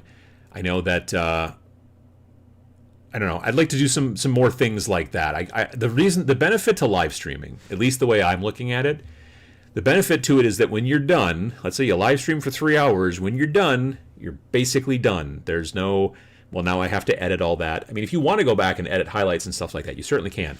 But there is some sort of benefit to doing that, I think. So now the question, of course, becomes, do we do that on Twitch, where I've got almost 13,000 followers, or do we do that on YouTube? This device will allow us to do either. So I don't know. I haven't figured out yet either, though. I'm leaning towards Twitch at this point, but I don't know. YouTube is actually doing a bunch of things to their live streaming that's making it better. I feel like YouTube is going to maybe start to try to eat Twitch's lunch a little bit in 2022. They've already announced 3 or 4 different things that made me go, oh, those are Twitch features that evidently YouTube is like, let's go take a look at those. And so that's very cool. The person who's the head of live streaming, whatever the executive's name, posted a bunch of stuff on his Twitter account end of 2021 saying, hey, these are things that are coming in 2022. And it kind of caused a kerfuffle amongst the streaming community. So yeah, I don't know. I mean, I'm currently streaming twice a week on Twitch, and I don't know. I mean, at this point, I don't frankly have I have the bandwidth as far as like internet, but I don't know if I have the personal bandwidth, to commit to 3 days a week. If we did a stream like this, it would be kind of random, kind of like the thing that I do with the video games. It would just sort of happen from time to time. I would let people know ahead of time. It wouldn't just be like surprise, but you know what I mean? But as far as like actual hobby streams, I'd kind of like to do 3 a week. It would get me to paint more stuff, certainly. But at this point right now, the way, day job and all that kind of stuff, it's not really feasible. But maybe in the future, I don't know. We'll see how it goes. So yeah, that's kind of a thing. First time catching the show live and following you for years. Thanks for all you do, Uncle Adam, from Nevada. Well, thank you very much, Phil. I appreciate that. Any more battle reports in the future? Perhaps a video of playthrough of you and Vince's next game, or even Rain in Hell. Vince and I shot, we technically shot 2 battle reports for Rain in Hell when he was here back in the fall. I have not edited those yet. One of them, the audio is janky, which seems to happen, as it turns out. But the other one, the audio is pretty good. I just haven't sat down and done it.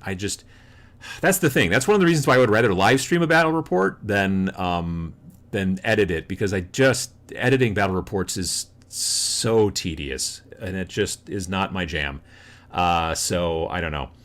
Originally, before the pandemic, I was going to start trying to do a battle report every month, but I was going to work with a guy, and he was going to do the editing. So I was going to film it, and he's a guy local to me, and so we could sit down and I could show him the ropes. He's not particularly a gamer, but he's a very good editor. I was going to kind of get him kind of moved into this, where I would pay him, he would edit these things. We'd do them once a month. It was the whole plan. We actually sat down and had a meeting about it, and then just everything went to crap. So, globally. So, I don't know. Maybe once things get better again, maybe we can do that again. But right for now, there's a Rain in Hell, at least one good one in the can, as it were. It's just not totally edited yet. It's beginning edited. I went through and looked at it to make sure that stuff worked, which is why I discovered that the second one that we filmed, the audio was not ideal. So I don't know. We'll see how it goes. I think the most common alcohol around my way is metho or terps. Let's see here. People talking about drinks. All right. YOLO Box, sign me up for 2. YOLO Box Pro is the one that I've got, but yes. It's the curation and editing that makes the gameplay flow during these types of videos. If you narrate a bit, it might keep it interesting. My thought with doing a live stream of a game is, especially if the audio is decent, because we're both wearing wireless mics, is that it's really more about the conversation that we're having. We may go off the rails and talk about all kinds of different things, which I think people might enjoy. People seem to like listening to the both of us at some times. And then, but we're also, it's in the context of playing a game and things like that. So if you come by our live stream in the future looking for the pro strats, you may want to jog on, because that's not what we're going to do. Well, honestly, Sam is a much better player than I am. So Sam could give you at least some probably pro strats, or maybe even semi-pro strats. My strats are very amateur, as it turns out. But it's fine, because I'm having a good time, usually. That's the idea. So there's that, too. Do you have a third person for play-by-play and chat interaction? Slow-mo replay of dice rolls? None of those things. No. I mean, here's the thing, also. Like, I know some people enjoy that kind of stuff. Like, I have watched the people who are streaming, like, top table games at tournaments, at conventions like LVO, Las Vegas Open, Adepticon, Nova. I've watched like the setup at all 3 of those conventions that Games Workshop brings in to show you, like live games of 40K, Age of Sigmar, etc. And I've watched the guys sit there and like talk about it, like it's a football game. You've got some, and they're drawing on the screen saying, oh, this guy over here is going to go over and do this thing over here, and that's going to, that kind of stuff. And it's like watching football, sort of. And I don't know that I want to do that. Also, unless you're really into the strategy of the game, a lot of that stuff, even for me as a person who's been playing for a long time, is just kind of like, I don't know what you're talking about. I don't know what. So, I don't know. I don't want to make it a sport, number one, because I'm not a big sports fan, so there's that. So yeah, I don't know. I want to do something a little different. I want to have it to be like, when you go over to your friend's house and they've been sitting and playing a game for a while, and you're just going to come over and hang out. You didn't bring over your models, or maybe you brought over your stuff and you're going to be playing whoever the winner is next or whatever, but you're just sitting around and you're having a fun time and you're talking and playing a game, and it's like, that's what I want. I want you, the viewer, to be the third person sitting there watching me and Sam play a game and have a good time. That's kind of what I want. I'm not interested in trying to do the strategy and, win at all costs and all that kind of stuff. I just want to have a good time. And so I want to hopefully, have it so that you can watch and, be like that. I don't want to even say a fly on the wall. I want you to be there. The chat thing is a thing I would need to figure out a little bit. My plan is probably to get I don't know, either another monitor. Well, I was going to say like either another monitor or a small TV, because a small TV would be cheaper, but I'm concerned, well, if I could find a non-4K TV that was around 32 inches, the HDMI and all that kind of stuff, I could probably pull that off. And then that way we would have at least a decent-sized chat window that we could see, while we're playing, and then be able to respond to chat. That's the one thing I haven't figured out yet. But there is an HDMI out on the YOLO Box Pro that would allow for that to happen, as a matter of fact. I think. Well, maybe not. I mean, I know there's an HDMI out, but I don't think it would be showing the Twitch window, it would be just showing what's going to Twitch. Anyway, I'll figure that out too. So yeah, that's kind of what I'm thinking about these days. Sam lives close to you now, right? Yes, he's like, I could drive there in 5 minutes, maybe less. Unless I get stuck by a train. Then it'll take longer, but otherwise, yes. He lives on the right side of the tracks, whereas I do not. But yeah, so that would be, I think, yeah, so that'd be very cool. Do you have I answered that question. You need a video guy. I don't know. Like I said, I'm not a team organization here. I don't have the Tabletop Minions team. You do both YouTube and Twitch? Yes, I do. Potato McWhiskey does that. I don't know Potato McWhiskey. But yes, I do YouTube here, and then I also stream on Twitch. I stream on Twitch... I stream on Twitch twice a week, Mondays at 7 p.m., so tomorrow night, 7 p.m. Central Time, and also Fridays at 10 a.m. Central Time. And every once in a great while, I'll play a video game, like I did last night on Saturday, which was around 8 p.m. Central Time. But that's relatively new. Otherwise, I generally do the painting and the talking to people in the chat and stuff like that, but mainly the painting. This, here on YouTube, this is just chat. I don't try to do... Well... The very first one of these that I ever did, I was trying to build Skaven plague monks while I was talking to people like this. But in this particular situation, it was very difficult to do.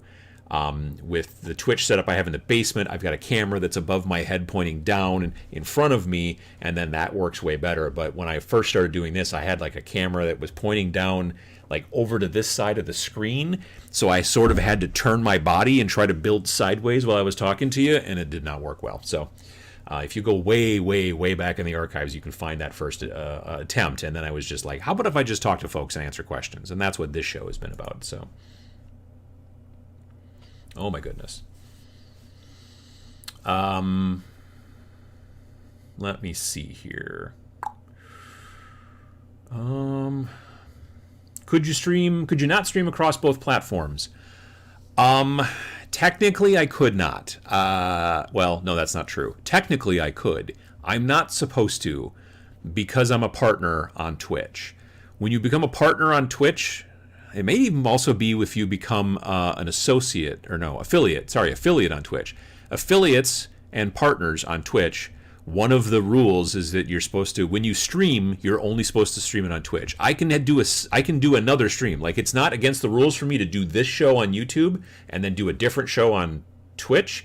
But when you become an affiliate or a partner, you're not supposed to multi-stream, from what I understand. You're not supposed to be streaming one thing and sending it out to multi-platforms all at once. But they have no problem with you doing your Twitch streams here and your YouTube streams there as long as they're separate. So that's a thing, as it turns out.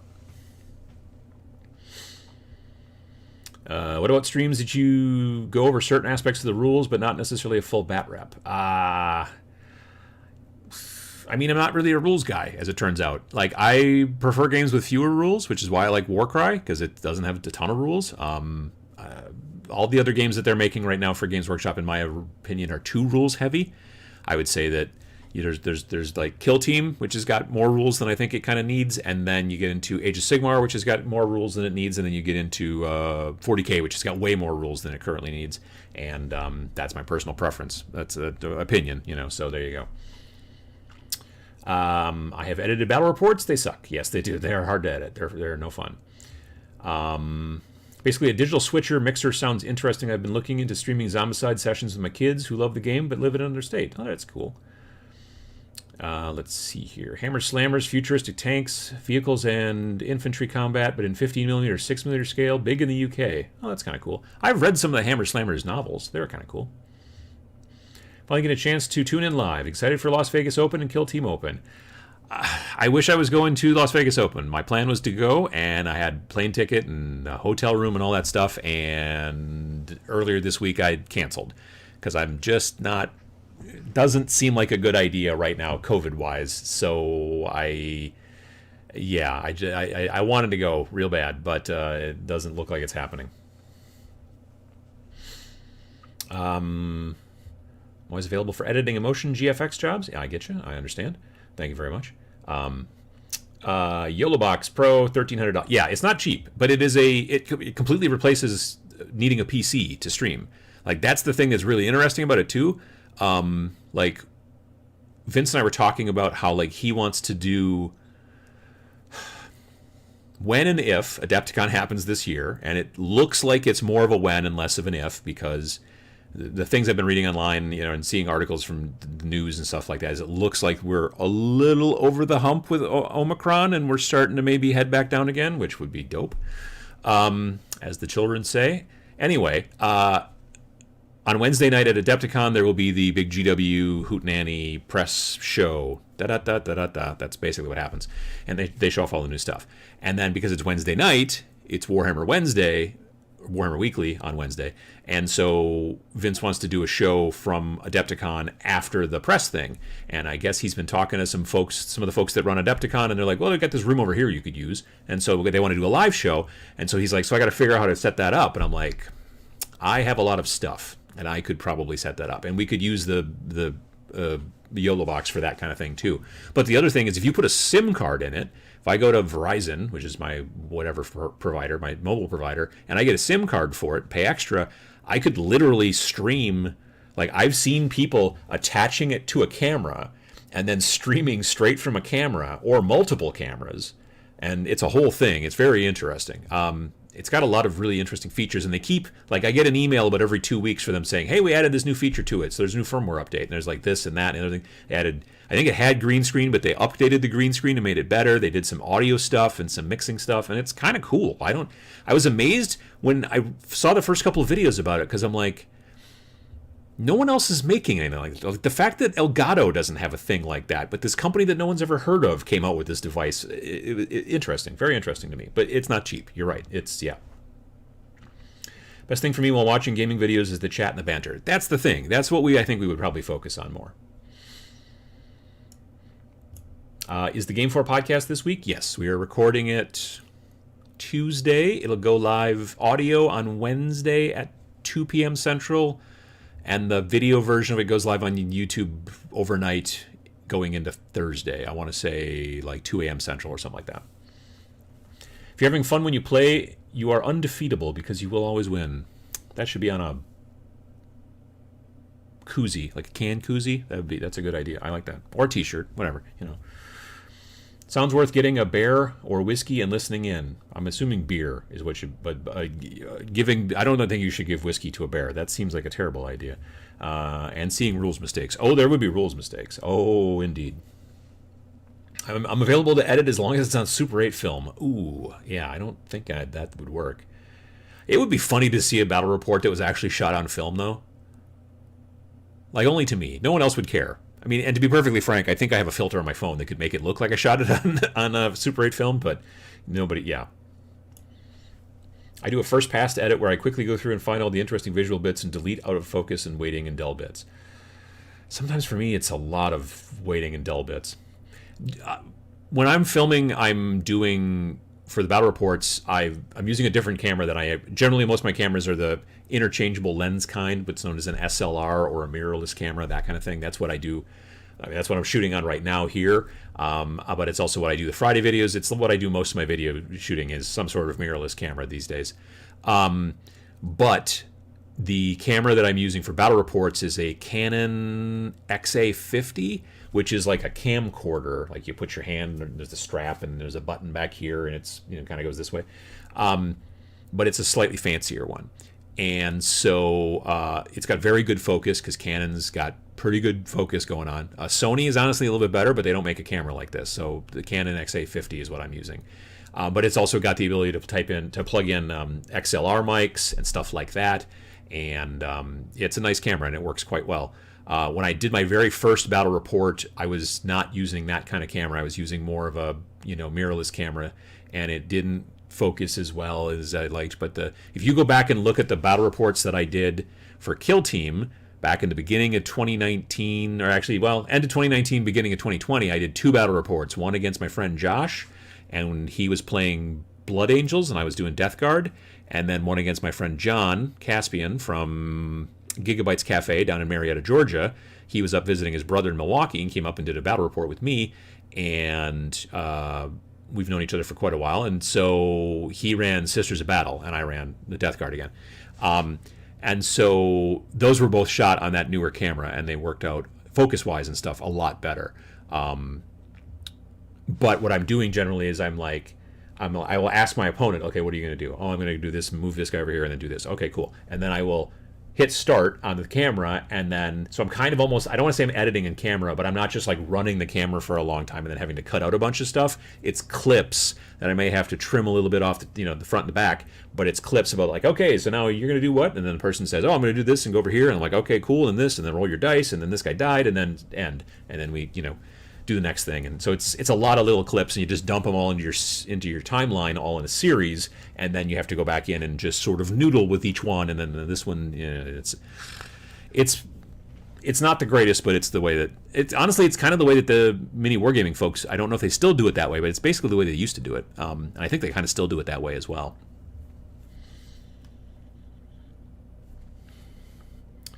Let's see here. Nothing like baking baguettes and listening into Hobby Convo. That does sound pretty good, I'm not going to lie. Don't forget to mount that chat TV portrait. Oh, tall, like that. Yeah, that might help. Well, if we can get the thing to flip. Like, it's not hard to turn the TV sideways. You just use a mount on the back and, an arm or whatever. But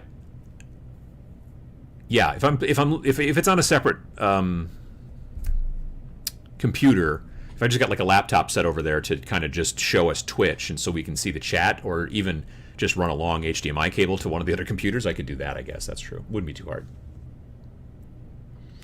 What are the pros and cons of streaming on Twitch versus YouTube? I would say that the Twitch community, specifically within miniatures, miniature painting Twitch community, I think, is a little bit more,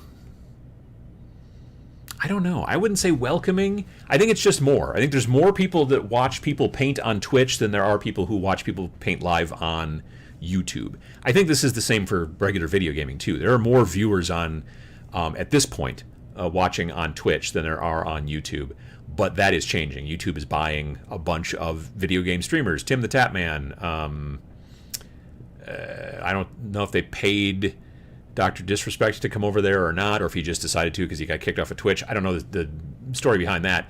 But what's the other guy? Ludwig. Like they've recently bought a bunch of talent and said, hey, you're going to come over and work for us now. And those guys are like, sure, as long as that check cashes, then yes. So that may change that thing. But right now, for the most part, I think there's other little benefits here and there. But that all being said, there is something to be said about doing it on YouTube as well. The initial issue that I was having was like, I don't know that I want YouTube. I don't know if I want live stream me painting for 3-hour videos to show up in my subscription feed that you folks who are subscribers, because I'm assuming you're all subscribers, right? Here to the channel on YouTube. But you would be getting like maybe notifications or this or that or whatever. And so I just didn't want my regular video feed to be, twice a week, 2 extra painting streams and all that kind of stuff. But I've recently discovered that there is a switch that you can put into your live streams to make it so that after the live stream is done, the video gets unlisted. So it doesn't show up into your normal video stream. But then what you do is when you first set up the video, you click that switch that says don't put it into my normal stream, but then you put it into a playlist of, say, past live streams. And then you can put that list of past live streams on your YouTube channel page so that people who do want to watch you paint on YouTube could watch it later on, and people who don't wouldn't have to see it. Because that was the big hurdle for me, is I didn't want to choke up my stream, and I didn't want to start a second channel. That's a pain in the ass. So yeah, this was the idea. And so that's a relatively new little switch button, I think, within the last 6 months that you could do, and I didn't even know about it now. So that's a thing. But I'm still sticking with Twitch, at least for now. We'll see how things go. Like I said, YouTube is, I think, definitely targeting Twitch. So we'll see how it goes. But I'm going to keep streaming somewhere at some point. But so far, keeping that stuff on Twitch and the video gaming stuff on Twitch, keeping this live show here on YouTube, I think works well, because there are a lot of people who do want to listen to this show if they don't get the chance to make it to the show. They'll just turn it on, have it in the background while they're painting. I get a lot of people tell me that they listen to it kind of like a podcast, which is totally fine. So yeah, I think that's kind of the difference between the two right now. Sam talking the other day made me realize many painters should be amazing at nail painting. Yeah, that's a good point. Maybe Sam will attract a new girl by being insanely good at nail painting. Maybe. I don't know. Let's see here. Finally got around to playing Zone Alpha with a good friend. So more content would be great. Yeah, I would like to do some of that too. I mean, I know that fewer people will watch if I do a game that's not Games Workshop for that kind of stuff, but it's still fine. Would love to see a battle report of Zone Alpha because interested in seeing new games played. I know there's battle reports. If you want to see that game played, I definitely would go check Gorilla Miniature Games. Not Gorilla like the big primate, but Gorilla like the, gorilla. Anyway, Ash Barker's channel on YouTube. He's done a bunch of different battle reports on Zone Alpha, if you do want to watch those, if you haven't already. Chat and banter is the best thing in a good live stream. I find that aspect is lacking in Critical Role. I've never watched Critical Role. I'm not a big role-playing guy, so I'm familiar with it, but I've not actually sat down to watch it. I had my head stuck up my butt for the longest time. Well, that's gotta hurt. For the longest time, as I grew up with SLR film cameras, I finally bought a mirrorless camera, and I absolutely love it. I mean, there's not a huge difference between SLR and mirrorless. They look a lot alike. It's just that mirrorless are generally smaller, but yeah, there is something to be said about having just a smaller camera that you can take around that still has most of the same, basically all of the same features that a DSLR does. So there's that, yeah.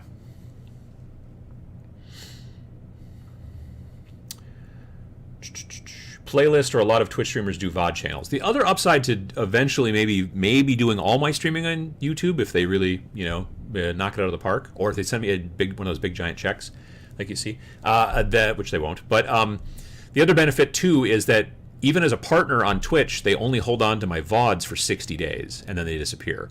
So VODs, video on demand. It's basically the reruns. If you weren't there for the live thing, you can watch this. Here on YouTube, obviously, you can watch my live streams for as long as I keep them up there. They'll just stay. So if you want to go back and watch an old one, or if you've missed the show a bunch of times and now you want to just kind of catch up and have it listening in the background while you're painting and stuff like that, YouTube is better for that than Twitch is, because Twitch only holds on to videos for 60 days and they just disappear. So that's also a benefit that I was going to mention, but I forgot. I do exactly the same thing with my painting streams. Unlist the stream and then make a playlist. Yeah, makes sense. I have YouTube Prime, so I can just listen to your audio. Twitch shuts off if I turn off my screen. Yeah, that is a nice thing about Prime, or not Prime, Premium. Premium? I think it's Premium. YouTube Premium. It used to be called YouTube Red, which was a weird name, and then they just changed it to Premium, I think. I think when you're thinking Prime, you may be thinking Amazon Prime. Either way, we're pretty much good. Ash is a hobby machine. Yes, he is. My goodness. Hi, Adam. You're one of the channels that inspired my return to the hobby in lockdown after a 25-year break. Nice. Good to hear. Enjoying the stream right now while mulling over buying into the new GCS kill team, or GSC, Gene Stealer Cults kill team. Oh yeah. No, I haven't seen the new.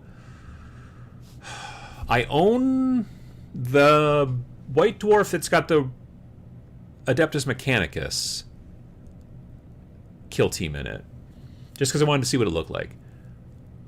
I seem to have missed the one with Thousand Suns. Whatever. Gene Stealer Cult one, I also kind of want to check that one out as well, but I don't think that they have it in my local shop yet, so I gotta wait till it comes out. Just catching the tail end of the stream here. That is the tail end. Love the content. One of these days I'll wake up in time to watch the live stream. Until then, I'm on the YouTube grind. All the best. Well, absolutely. Still here and still. I hope that everything goes well. Trapped Under Plastic has a great cadence to it. The banter is great. Yeah, like, because I mean, they've known each other for a very long time, and that helps a bunch too. So, yeah. But I've listened to the last several of that, I think. I'm pretty sure I've listened. I don't listen to them. I have a tendency to watch them, which is weird. Like the whole concept of watching a podcast, especially when they're not like, they're just basically talking to each other across the table. There's not a lot of visual stuff going on there. Sometimes they throw in like a picture here and there of stuff, but for the most part, it's. But I don't know. There's something to be said for that. But yeah, so I haven't listened to it like on a podcast player. I've only ever just had it on YouTube. Sometimes like at work, it's on another screen, and so I'll glance over and stuff while I'm working on things. But yeah, it's those guys are good. Maybe you should have a stream on how to live stream. I have a ton of questions regarding streaming. Have a stream? I used to do video production, but I haven't kept up with the times of the technology. There's a lot of weirdness going on. I mean, honestly, streaming, well, I was going to say streaming is not as hard as video game streaming, but yes and no.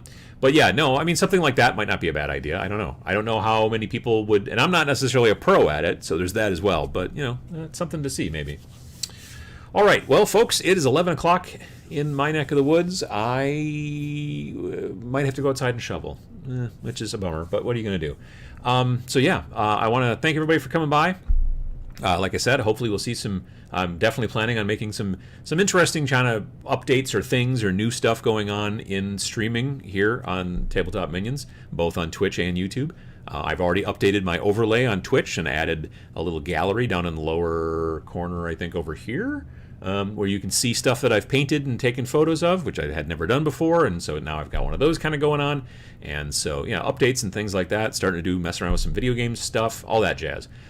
It's been fun. So, thanks for coming by, folks, and if you're interested in some streaming, by the way, I'll be on Twitch tomorrow night, 7 p.m. Central.